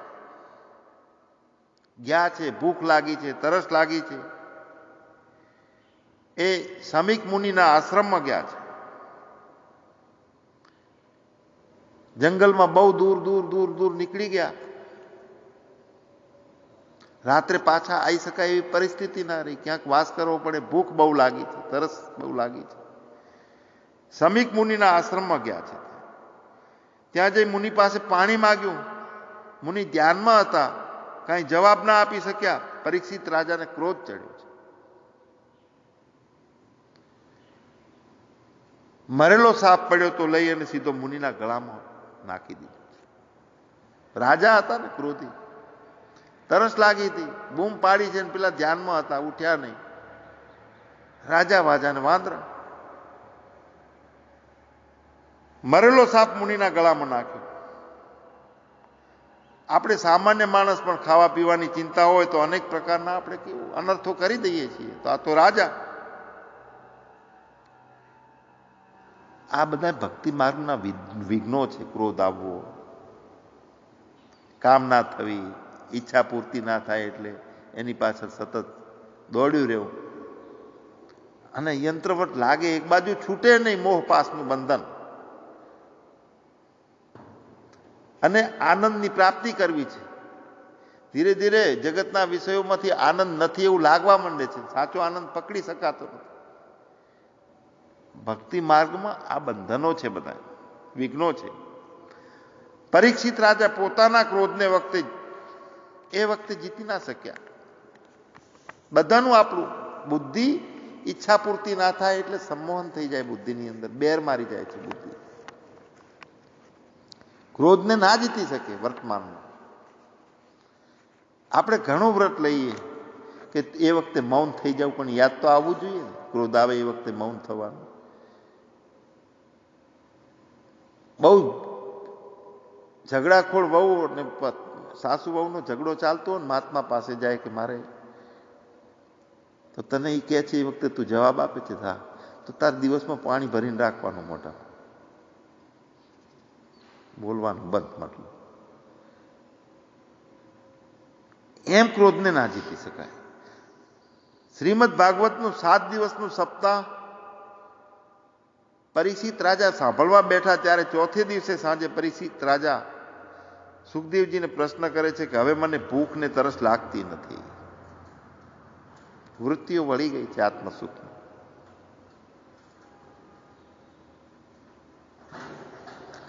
મારો એક મિત્ર હતો આત્મજ્ઞાનમાં દ્રઢ.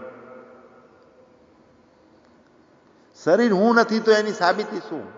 એના ઉપર આપણો અધિકાર કેવી રીતને બેસે? તો આજથી 11 દિવસ સુધી ખાવું નથી, પાણી પીવું નથી.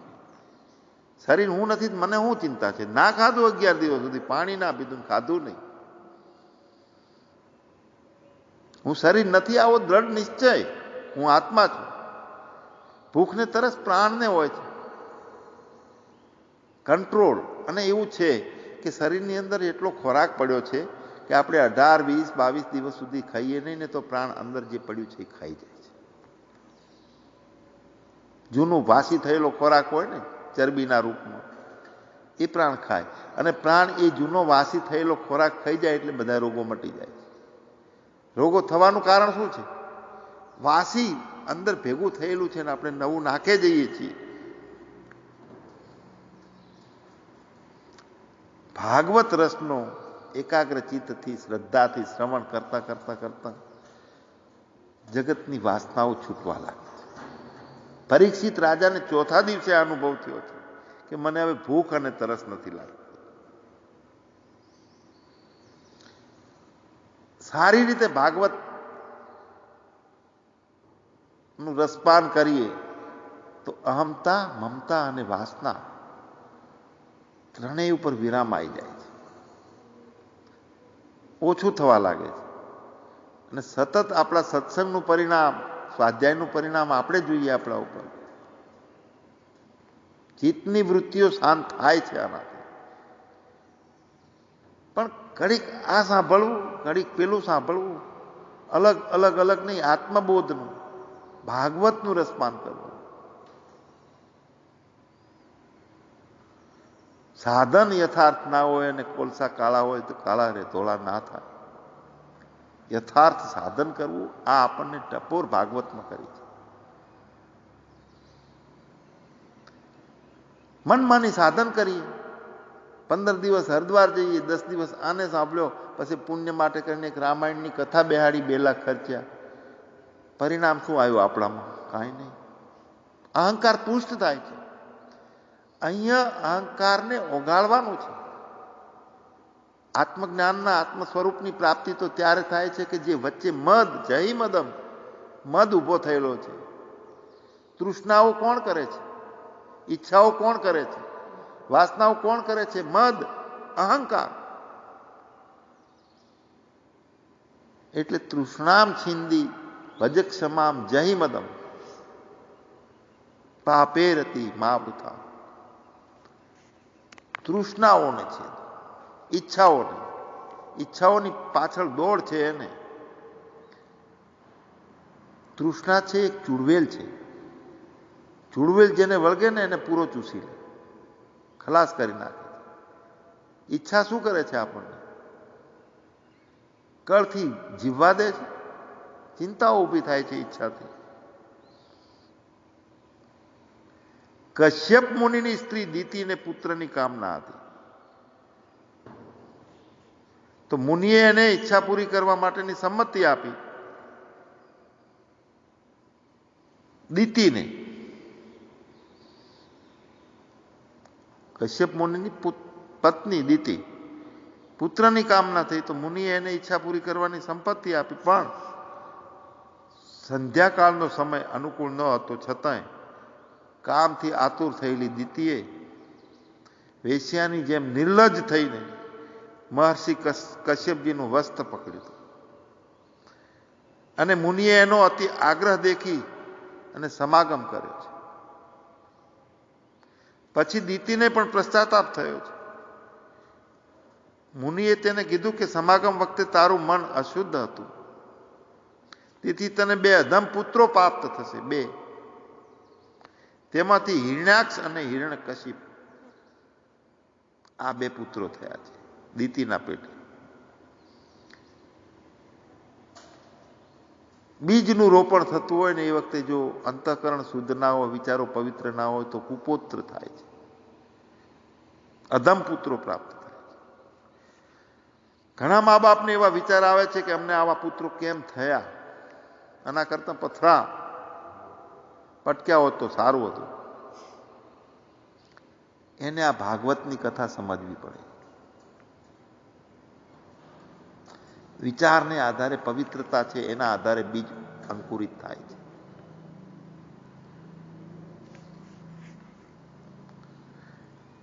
જય અને વૈજય તો બંને વિષ્ણુના પાર્ષદ હતા અને વૈકુંઠમાં દ્વાર આગળ ચોકી કરતા હતા બંને. તો જે વખતે સનકાદિક વૈકુંઠમાં ભગવાનના દર્શન કરવા માટે જતા હતા ત્યારે દ્વાર ઉપર જય અને વિજય એ સનકાદિકોને રોક્યા હતા. તો સનકાદિકે એ જય અને વિજયને શ્રાપ આપ્યો હતો અને કીધું કે પરમાત્માના શરીરમાં આખું બ્રહ્માંડ રહેલું છે, તેમાં ધીર અને જ્ઞાની પુરુષો મહાકાશ અને ઘટાકાશની સમાન ભેદ જોતા નથી. જય અને વિજય ભેદ જોયો, એમને રોક્યા. સનકાદિકને વૈકુંઠમાં ભગવાનને મળવા જતા શ્રાપ આપી દીધો. પ્રભુના ધામમાં તમને ભેદભાવજન્ય ભય કેમ ઉત્પન્ન થયો છે? જય વિજયને કહે છે સનકાદિક શ્રાપ આલતા, તો તમે અસુર યોનિમાં જાઓ. અને આ પ્રમાણે ભક્તિ કરતા કરતા જો ભેદ બુદ્ધિ રહી જાય આપણી, તો વૈકુંઠમાંથી એ છેક પાછું નીચે પટકાવવું પડે છે. અને જે પહેલા જન્મમાં જે દીતિના હિરણાક્ષ અને હિરણ્યકશિપુ અવતર્યા હતા, એ આ જય વિજય. ભાગવતમાં એક વાત બહુ સ્પષ્ટ કરીને બતાવી છે આપણને. પૂર્ણ જ્ઞાનનો ભંડાર છે. મોટા મોટા જંગલો જેમ હોય ને ભરચક, એમ જ્ઞાનથી ભરચક આ ગ્રંથ છે. દક્ષ પ્રજાપતિની વાત આવે છે સતીની ભાગવતમાં. દક્ષ પ્રજાપતિની પુત્રી હતી સતી, ભગવાન શંકરને વરાવી હતી. એક વખત દક્ષ પ્રજાપતિને ત્યાં યજ્ઞ થતો હતો, તો સતીએ ત્યાં જવાની ઈચ્છા થઈ હતી, પણ શંકર ભગવાને તે વખતે એને અનુમતિ નથી આપી. આપણને ખબર છે કે શંકર ભગવાનનો દક્ષે અંદરથી એના ઉપર કુભાવ હતો ને આમંત્રણ નહોતું આપ્યું. તો શંકરે ભગવાને એને અનુમતિ આપી નહીં. સતીએ કીધું કે આ આશ્ચર્યજનક ત્રિગુણાત્મક જગત છે, જો કે આપણી અંદર છે ને આપણી માયાથી નિર્માણ થયેલું લાગે છે, દેખાય છે, ભાસે છે, છતાંય મારો સ્ત્રીના જેવો સ્વભાવ હોવાથી હું આપના તત્વને બરાબર જાણતી નથી. હું દીન છું, મને મારી જન્મભૂમિ જોવાની ઈચ્છા રહ્યા કરશે, ઠેક સુધી મને એ ખૂચશે. અહીંયા બ્રહ્મને છોડીને સતીને સંસાર જોવાની ઈચ્છા થઈ છે. આધ્યાત્મિક ભાગવત છે આપણી. લૌકિક સતી અને લૌકિક શ્રી રામ દેખાય છે, બ્રહ્મ ભગવાન શંકર દેખાય છે બે આંખથી. એ બે આંખથી દેખાવા વાળાની વાત નથી. આ આધ્યાત્મિક અર્થો છે. સાક્ષાત બ્રહ્મને છોડી અને સંસારમાં જોવાની ઈચ્છા થાય છે. કોને થાય છે? કહો. આપણી બુદ્ધિને.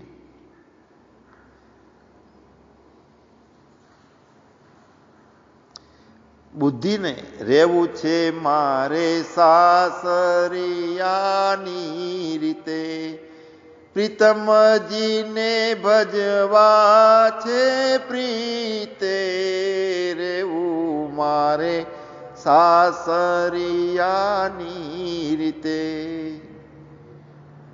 સંસારમાં રહેવું છે અને પ્રીત પ્રભુથી રાખવી છે.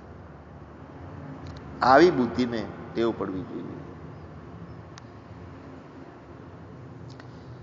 બ્રહ્મને છોડીને સતીને સંસાર જોવાની ઈચ્છા થાય છે, પણ ત્યાં એનું અપમાન થાય છે. તો ભક્તોએ ભક્તિ છોડીને સંસારી માણસોની વચ્ચે જવાની ઈચ્છા કદીએ કરવી નહીં. ભગતને જગતને વેર છે. એક વ્યક્તિ ભક્તિ કરતો હોય, સંસારીઓમાં બેઠક હોય, તો બાકીના બધા એની હાંસી ઉડાડતા હોય છે.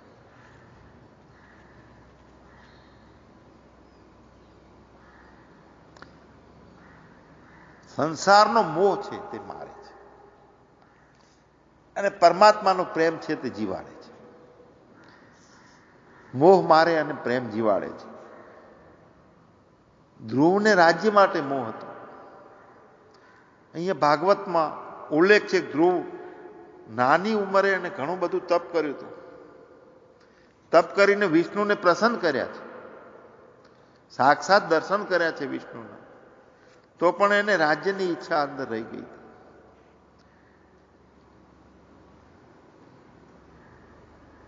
અને પરિણામ શું આવ્યું? ઈચ્છાના કારણે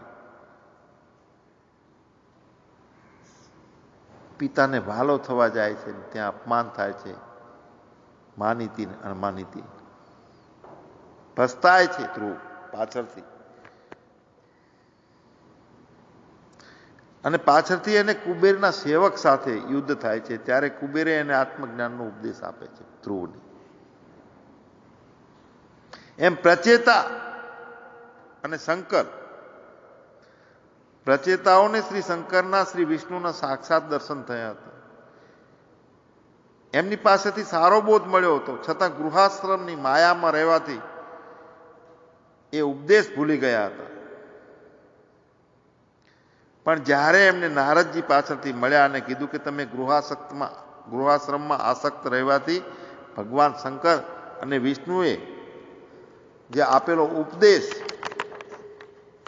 તમે ભૂલી ગયા છો, નારદજી યાદ દેવડાવે છે. તો ફરીથી આત્મજ્ઞાન આપી અમારા હૃદયમાં ભાવ જાગૃત કરી આપો, નારદજીને કહે છે.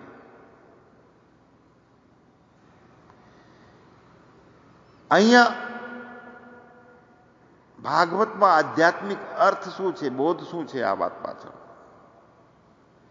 ગૃહસ્થાશ્રમમાં આત્મજ્ઞાન ટકવું બહુ અઘરું છે, આ વાત છે.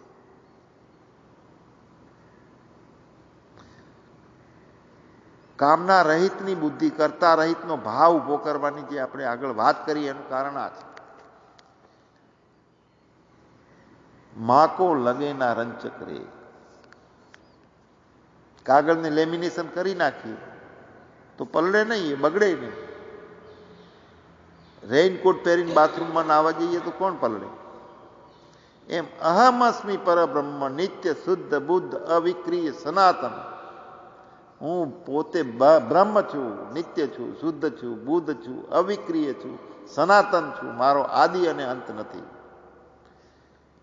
આ જ્ઞાનમાં રહેવું અને સંસારમાં વર્તાઈ જાય.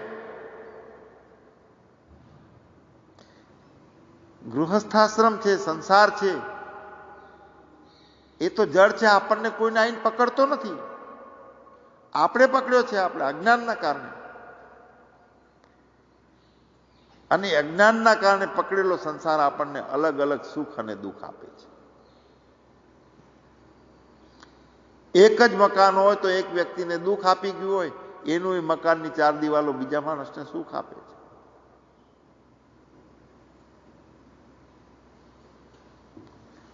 સૌરાષ્ટ્રથી એક કુટુંબ આવીને અમદાવાદમાં રહ્યું છે, સોનીની ચાલીમાં, 40 વર્ષ પહેલા. હવે સોનીની ચાલીમાં જે વખતે એ રહેવા આવ્યા છે ત્યારે પતિ પત્ની અને બાળક નોકરી, અને એ જગ્યાએ એ મકાનમાં એના કંઈક રોગ હશે તો એનો પતિ ત્યાં ઓફ થઈ ગયો. તો એ ઘરમાં એકલીને રહેવું ના ગમે, એની પત્ની ઓફ થઈ ગઈ.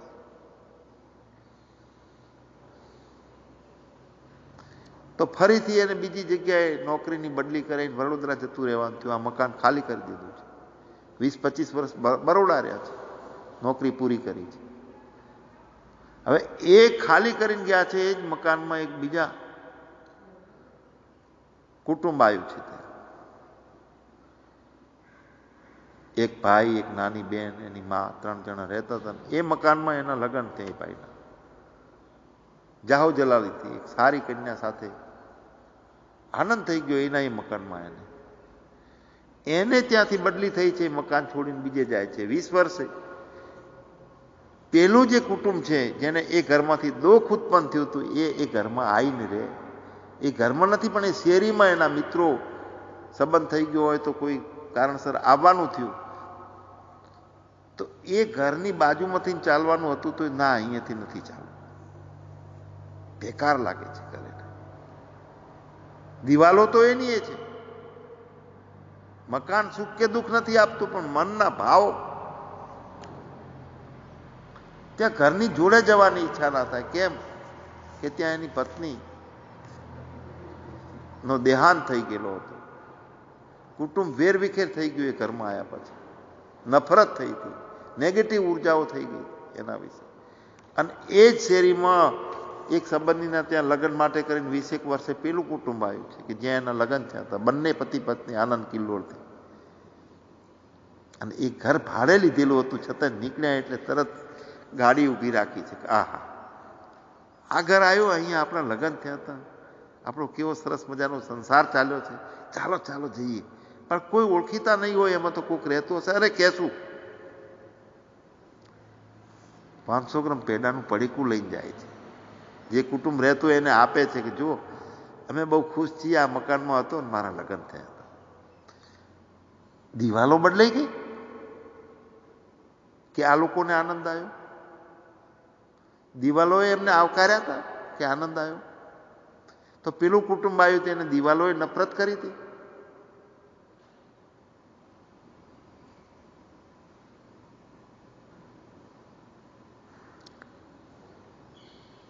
આત્મજ્ઞાન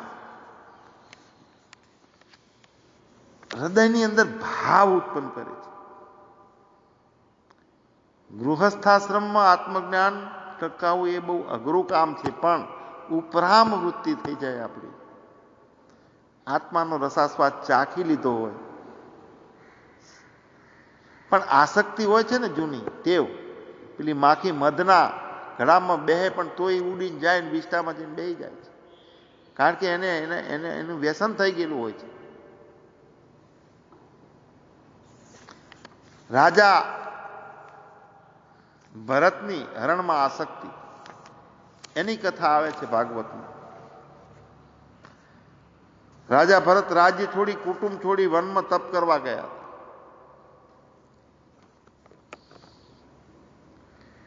ત્યાં ફક્ત એક હરણના બચ્ચામાં આસક્તિ થઈ ગઈ હતી.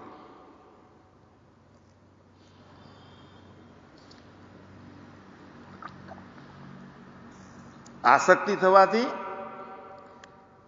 ભક્તિથી અને યોગ માર્ગથી એ પોતે ભ્રષ્ટ થઈ ગયો. ભ્રષ્ટ થઈ ગયો એટલે નવું એક બીજ રોપાઈ ગયું ઈચ્છા, આસક્તિનું.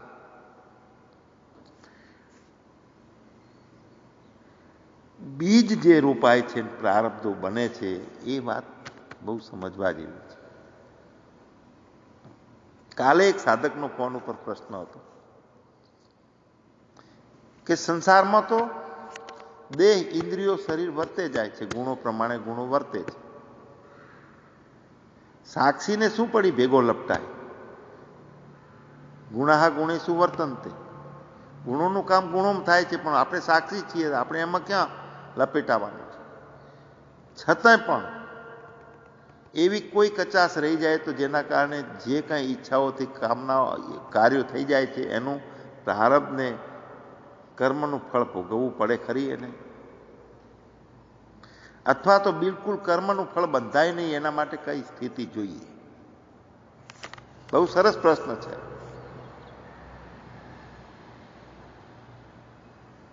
બીજ રોપ્યું હોય જમીનમાં, પણ એને પાણી, પોષણ કે ખાતર કશું ના આપીએ તો બીજ બળી જાય, ઉગે જ નહીં. બીજ ઉગ્યું એટલે કે પાપ અને પુણ્ય બને. આપણે વિચારો દ્વારા જે કંઈ ઈચ્છા કરી એને આપણે સદભાવ આપીએ છીએ, સતત વિચારીને એને યથાર્થ માનીએ છીએ, એની પાછળ આસક્તિ અને મોહ થાય છે, એટલે એ બેટરી ચાર્જિંગ થાય છે અને એનું પ્રારબ્ધ બને છે, કર્મના ફળો બને છે. બાળકને કર્મના ફળો બનતા નથી, પાપ પુણ્ય. કેમ કે અંતઃકરણની લાયકાતી એટલી નથી હોતી એની કે વિચાર કરી કરીને એને દ્રઢ કરે એ વિષયને, છોડી દે છે. એમ પ્રાણીઓને નથી બનતું. બે માણસની જોડે આપણે જો કાંઈક ઝઘડો બોલાચાલી થઈ હોય તો 4 માણસો બદલો લેવા આવે છે ભેગા થઈ, કારણ કે એ પકડે છે.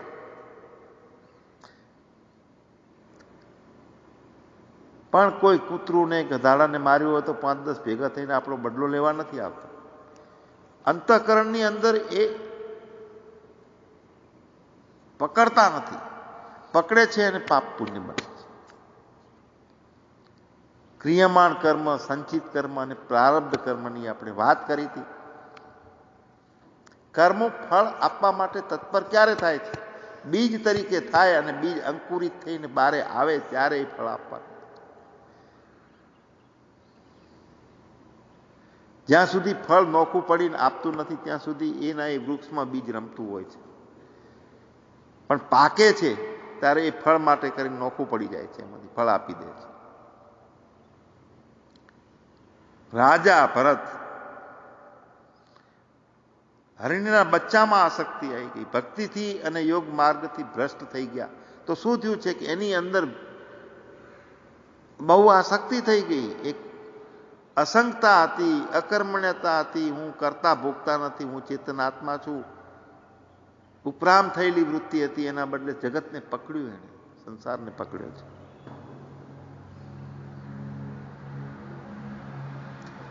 સરસ મજાનો રોડ હોય, આપણે જાતા હોઈએ, રોડ ઉપરથી જોડે ખાડો હોય, જોણે ખાડાની અંદર કાંક સારું ભાળી ગયા પટકાઈએ તો ભ્રષ્ટ થઈ ગયા. આપણે જે ટાઈમે જ્યાં પહોંચવું છે એના બદલે ફસાઈ ગયા બીજે. ભક્તિથી અને યોગ માર્ગથી ભ્રષ્ટ થઈ ગયા છે ભરત રાજા. આસક્તિ થઈ છે તો એ હરણના બચ્ચાને લાલન પાલન પોષણ કાયમ હાથ ફેરવવાનો એટલો બધો લગાવ થઈ ગયો છે કે 5-10 મિનિટે એનાથી છૂટા પડી શકે. બધો સમય ક્યાં વીતી જાય છે એનું પણ એને ખ્યાલ નથી હોતો. નિત્ય જે ભજન એમાં વિઘ્ન ચાલુ થઈ ગયું. જે કંઈ આપણા યમ નિયમ, ભગવત પૂજા, મૂર્તિની પૂજા, પ્રાર્થના, આ બધું નિયમિત આપણું ચાલતું હોય અને કોઈ વિષયમાં આસક્તિ આવી જાય તો એ બધું બંધ થઈ જાય છે. અને કહીએ કે હમણાં તો અમે પ્રાર્થના નથી કરતા હો, હમણાં તો સ્વામીજીની આરતી હમણાં નથી કરી અમે 4 મહિનાથી. કોણે ના પાડી? આપણું મન બીજામાં આસક્ત થઈ જાય છે. વાસનાના કારણે, ઈચ્છાઓના કારણે, માયાનું એવું બળ છે કે ખેંચીને લઈ જાય છે. મોટા મોટા જ્ઞાનીઓને છે કે હિમાલયની ટોચે પહોંચ્યા હોય ને તો એક પગલું ચૂકીએ એટલે સીધી નીચે ખીણમાં. મોટા મોટા ઋષિઓને એને પદભ્રષ્ટ કરી નાખ્યા છે. ધીરે ધીરે ધીરે ધીરે ધીરે એક પછી એક છૂટતા જાય. યમ નિયમ, ભગવાનની પૂજા પ્રાર્થના, સાથે બેસી અને જે 2 સારી વાતો થતી હોય, પછી અંદરો અંદર એકબીજાને વિચાર આવે શું કારણ છે મારું આ બધું બંધ થઈ ગયું. એક જણનું કારણ હોય બીજા 3 જણા સહન કરતા હોય એના કારણે. રાજા ભરતનું પણ આવું થયું છે. આસક્તિ હરણામાં થઈ, એમાં યમ નિયમ ભગવાનની પૂજા ધીરે ધીરે બંધ થઈ ગયા, છૂટી ગયા છે. પછી બીજા જન્મમાં તે હરણ થયા, પોતે આસક્તિ થઈ ગઈ હતી ને, અને ત્રીજા જન્મમાં જળ ભરત થયા છે. ત્રીજા જન્મમાં પોતે જળ ભરત થયા છે. એ વખતે તે માણસોના સંગથી પણ એટલા બિયાતા હતા કે જન સમુદાયથી દૂર રહેતા હતા. જળ ભરત જ્યાં સમુદાયમાં ગયા એટલે છટકી અને નીકળી જાય, રહી ના શકે. અહીંયા આ વાત આપણે સમજવાની છે કે વનમાં ગયા પછી પણ વૃત્તિ ઠીક રાખતા શીખવું જોઈએ. કોઈ તીર્થયાત્રાઓમાં જઈએ, ધ્યાનમાં જઈએ, સમાધિમાં જઈએ, કનખલમાં જઈએ, જ્યાં જવું હોય ત્યાં જઈએ, પણ વૃત્તિ પરમાત્મામાં રાખવાની છે, સતત ભજનમાં રાખવાની છે, એની પ્રીતિમાં જોડીને રાખવાની છે વૃત્તિને. મુખ્ય વાત વૃત્તિનો છે. જુઓ, શરીર છે તે પણ જડ છે, કાંઈ કરતું નથી, એને ઈચ્છાઓ કામનાઓ નથી શરીરને કાંઈ, માટીનું પૂતળું છે આ. અને પરમાત્મા ચેતન છે તે કંઈ કરતા ભોગતા થતો નથી. પ્રાણ પ્રવાહિત થયો આ શરીરમાં એટલે શરીર હાલતું ચાલતું લાગે છે. જેમ એક મકાન છે, મકાનની અંદર લાઇટ ફિટિંગ કર્યું છે, લાઇટનું મીટરે ચોડીને રાખ્યું છે, બલ્બ બધાએ લગાવી દીધા છે, પણ પ્રકાશ હાલતા નથી બલ્બ. કારણ શું? મીટરનો છેડો છે એ છેડો પેલા 3 થોભલાના લાઇટના મૂળ વીજળીના થાપથી એને કનેક્શન જોડ્યું નથી. અહીંયા પ્રાણ ચેતનની ચેતનતા લઈને આવે છે. માના ગર્ભમાં બાળકનું પોષણ થતું હોય છે તો નાભી દ્વારા થતું હોય છે, પણ આ ધરતી ઉપર જન્મ લેતાની સાથે પેલો પ્રાણ અંદર પ્રવેશ કરે છે. બાળક ચેતનતા આવે છે પ્રાણથી. જુઓ, આપણે બાળક રોવે નહીં ને તો એ બાળક આખું અપંગ થાય છે. જન્મ્યા પછી તરત બાળક રોવું જોઈએ. જે જન્મ આપનાર છે બાળકને મારે પણ છે રોવડાવવા માટે. કેમ કે તરત પ્રાણ બારે આયાની સાથે જો પ્રાણ બાળક લે, આમ તો નૈસર્ગિક નિયમ છે કે બાળક જન્મે એટલે પ્રાણ ઓટોમેટિક લે, જન્મે એટલે માની બેટરી ઓટોમેટિક ગોતી લે કાંઈથી દૂધ છે અને ખેંચવાની જે રીતભાત બધું કુદરતી છે, ઈશ્વરી છે. એમાં કોઈ નિશાળ નથી, સહજ સંવેદના છે, ઈશ્વરી સંવેદના થાય છે. બાળક પ્રાણ તો સહજ લઈ લે, પણ જન્મ ટાઈમે એનું ચેતાતંત્ર ક્યાંક ઘસાઈ જાય, આ પૃથ્વી અવતરણ કરતા ટાઈમે ચેપો થઈ જાય તો પ્રાણ પસાર ના થાય. તો આવી પરિસ્થિતિમાં બાળકને રોવડાવવું પડે છે. જો રોવે અને બધામાં પ્રાણ પ્રસાર થાય તો કરંટ જાય બધી શરીર. કરંટ વગરનું બાળક, એક હાથ આખો લકવા વાળો, એક પગ આખું અંગ કામ કરતું ના હોય, આવા બાળકો ઘણા જોયા છે આપણે. આમ વાંકા હાથ, આંખોનો ઠેકાણા ના હોય, બોલવાનું ઠેકાણા ના હોય. 20-20 વર્ષનું બાળક થાય તો 2 વર્ષના બાળક જેટલી બુદ્ધિ નથી હોતી. કેમ કે આ જન્મ ટાઈમે આ એક ગલતી થાય છે, યથાર્થ યોગ્ય ડિલિવરી ના થાય અને બાળકને ચેતાતંત્ર ચેપો થઈ જાય છે તો આખું અંગ એ વખતનું જે જમણું અંગ, ડાબું અંગ કોઈ કામ કરતું નથી. હાવ ઢીલો રબડ જેવો હાથ હોય છે એવા લોકો. અને એમની ઉંમર પણ ઓછી હોય છે, કોઈ 5 વર્ષ, 10 વર્ષ, 20 વર્ષ, વધુમાં વધુ 25 વર્ષ. ખોટો રૂપિયો છે એમ સમજી અને એની સેવા જ કરવાની હોય આપણે.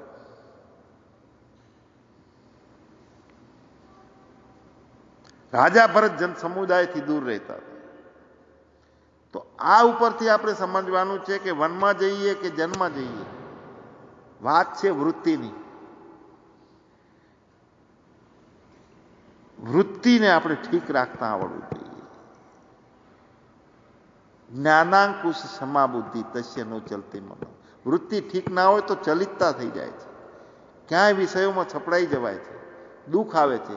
દુઃખ પેસવાના 6 દરવાજાની આપણે પેલા દિવસે વાત કરી હતી.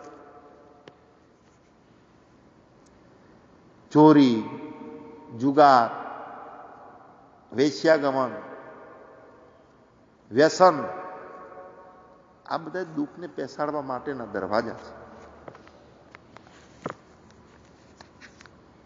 અજામિલની વાત આવે છે ભાગવતમાં. અજામિલ પોતે શાસ્ત્રનો પૂર્ણ જાણકાર હતો, શાસ્ત્રજ્ઞ હતો અજામિલ. સદાચારી, શાસ્ત્ર જે જાણતો હોય તે સદાચારી હોય અને શીલવાન હોય. એટલે શીલવંત સાધુને વારે વારે નમીએ પાનબાઈ, જેના બદલે નહીં વર્તમાન. વર્તમાનની જે ભૂમિકા છે એના બદલે પોતાના સ્વરૂપમાં વર્તવાના બદલે એનું વર્તમાન બદલાઈ જાય અને સંસારમાં વિષયોની આસક્તિમાં વૃત્તિ થઈ જાય છે. તો એની વૃત્તિ બદલાય નહીં એટલે વર્તમાન બદલાય નહીં. એ ના ભૂતકાળમાં જાય, ભૂતકાળની સ્મૃતિઓ યાદ કરી કરીને માણસ દુઃખી થાય છે, અને ભવિષ્યકાળની કલ્પનાઓ કરી કરી અને ભય ઉત્પન્ન થાય છે. તો ભૂલી જા ભૂતકાળ,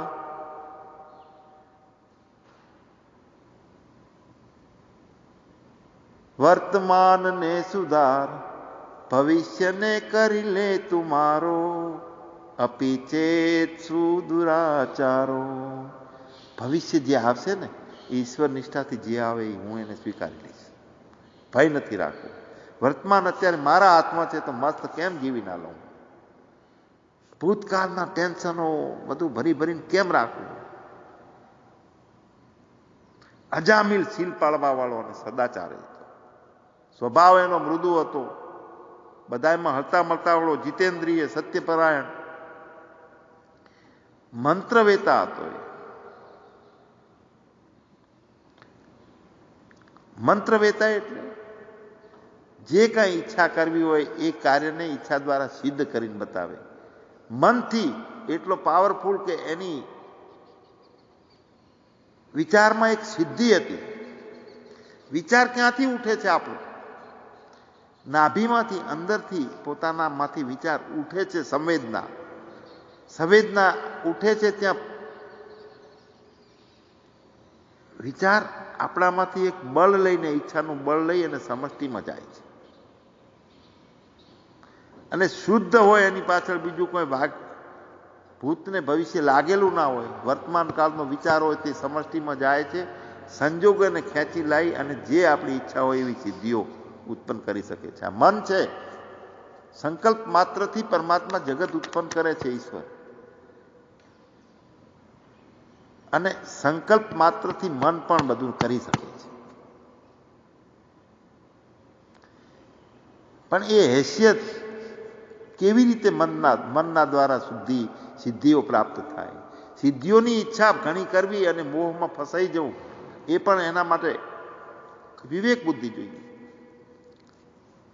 મારે મારા દેહના કલ્યાણ માટે આર્થિક ઉપાર્જન કરવાનું છે, એ મને તકલીફ ના પડે, બીજાઓને કોઈને દુઃખી ના કરવા પડે, અને મારા કુટુંબની અંદર જે સભ્યો છે એમના મન બધાના મંદિર બને, આવી ઈચ્છા થાય તો એવી સિદ્ધિ મળે છે. મનની અંદર એક ઐશ્વર્ય રહેલું છે, એવી આશ્ચર્યજનક શક્તિ છે કે જે ઈચ્છા કરીએ એ જો એની પાસેનું સાયન્સ આપણે જાણી લીધું હોય, લો ઓફ એટ્રેક્શન છે એનું સાયન્સ મનનું. જે ઈચ્છાનો તરંગ અહીંથી છૂટે છે અને સહસ્ત્રાર્થને છોડીને સમષ્ટિમાં જાય છે, એ ક્યારે એ ઈચ્છા છે એ સંજોગોને ખેંચીને લાવે એટલું બળવાળી હોય. તો એમાં સ્વાર્થવાળી ઈચ્છા હોય તો તે સિદ્ધ નથી થતી. વિચાર અને એ સમષ્ટિમાં મોકલવાનો એનું પણ એક સાયન્સ છે, લો ઓફ એટ્રેક્શન. અમારા એક મિત્ર હતા, એને 2 દીકરા હતા, અત્યારે દેહ નથી એમનો. એક વખત ન્યાકા નાખ્યો, સંન્યાસી હતા પોતે, પછી સંસાર ધારણ કર્યો હતો, પણ કોઈ કામ વાસનાને લઈ નહીં. 2 છોકરાઓને સંસ્કાર મળે તો અહીંયાથી હવે સંસારમાં પણ પરમાત્માનું કામ કરશું. 2 સજ્જન મહાપુરુષોએ સલાહ આપી તો એમને સ્વીકારી લીધું. ઘરને પણ કાયમ માટે અસંગી રહ્યા, ઘરમાં રહીને ઘરને ટચ થવા ના દીધું. આર્થિક ઉપાર્જન માટેની કોઈ દિવસ ચિંતા ના કરી. બહુ મહાપુરુષ હતા. સમાજે માછલા ધોયા કે ઓ બાવો હતો, સંન્યાસી હતો, ને હવે ઘરમાં બાયની કોખમાં આવીને ટહી ગયો છે. પણ એટલો બધો પવિત્ર મહાપુરુષ હતો, વંદનીય. મને એક વખત કે 2 છોકરાઓ છે, 3 વીઘા જમીન છે, અને 9 વીઘા બીજી મારે થઈ જાય તો બંનેને 6 વીઘા આવે ભાગમાં, તો એમને એમ લાગે કે બાપા તરફથી કાંક. હા, અંદરથી આ વિચાર મને કોરે છે.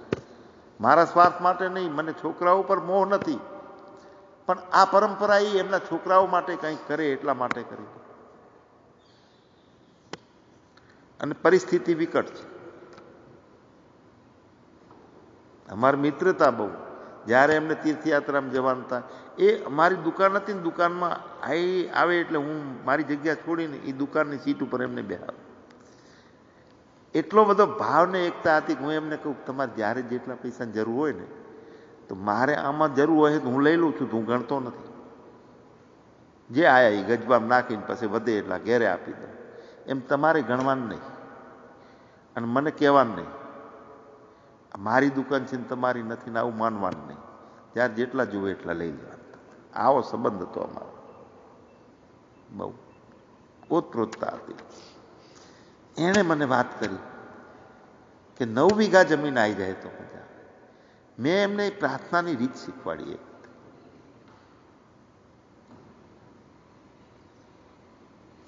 25 વર્ષ પહેલાની વાત છે. અસંગી રહીને પ્રાર્થના કેવી કરવી જોઈએ આનું વિજ્ઞાન છે.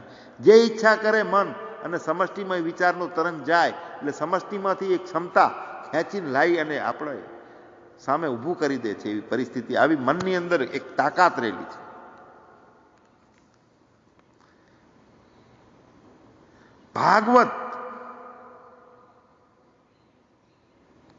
ભાગવતની અંદર બધા રહસ્યો ખુલ્લા થઈ જાય છે, કારણ કે મંત્રવેતા આપણે બનીએ, મનની પેલે પારે જઈને મોજું માણી શકીએ, સિદ્ધિઓ નિર્માણ થઈ જાય, જગતના કલ્યાણ માટે વપરાય છે. તો અજામિલની જે વાત છે, કથા છે, આવતીકાલે સવારમાં આપણે લેશું. પ્રાર્થનાનો ટાઈમ થાય છે. સદગુરુ ભગવાનની જય. રામચંદ્ર ભગવાનની જય, સ્વામીજી મહારાજની જય. ઓમ નમઃ પાર્વતી પતે હર હર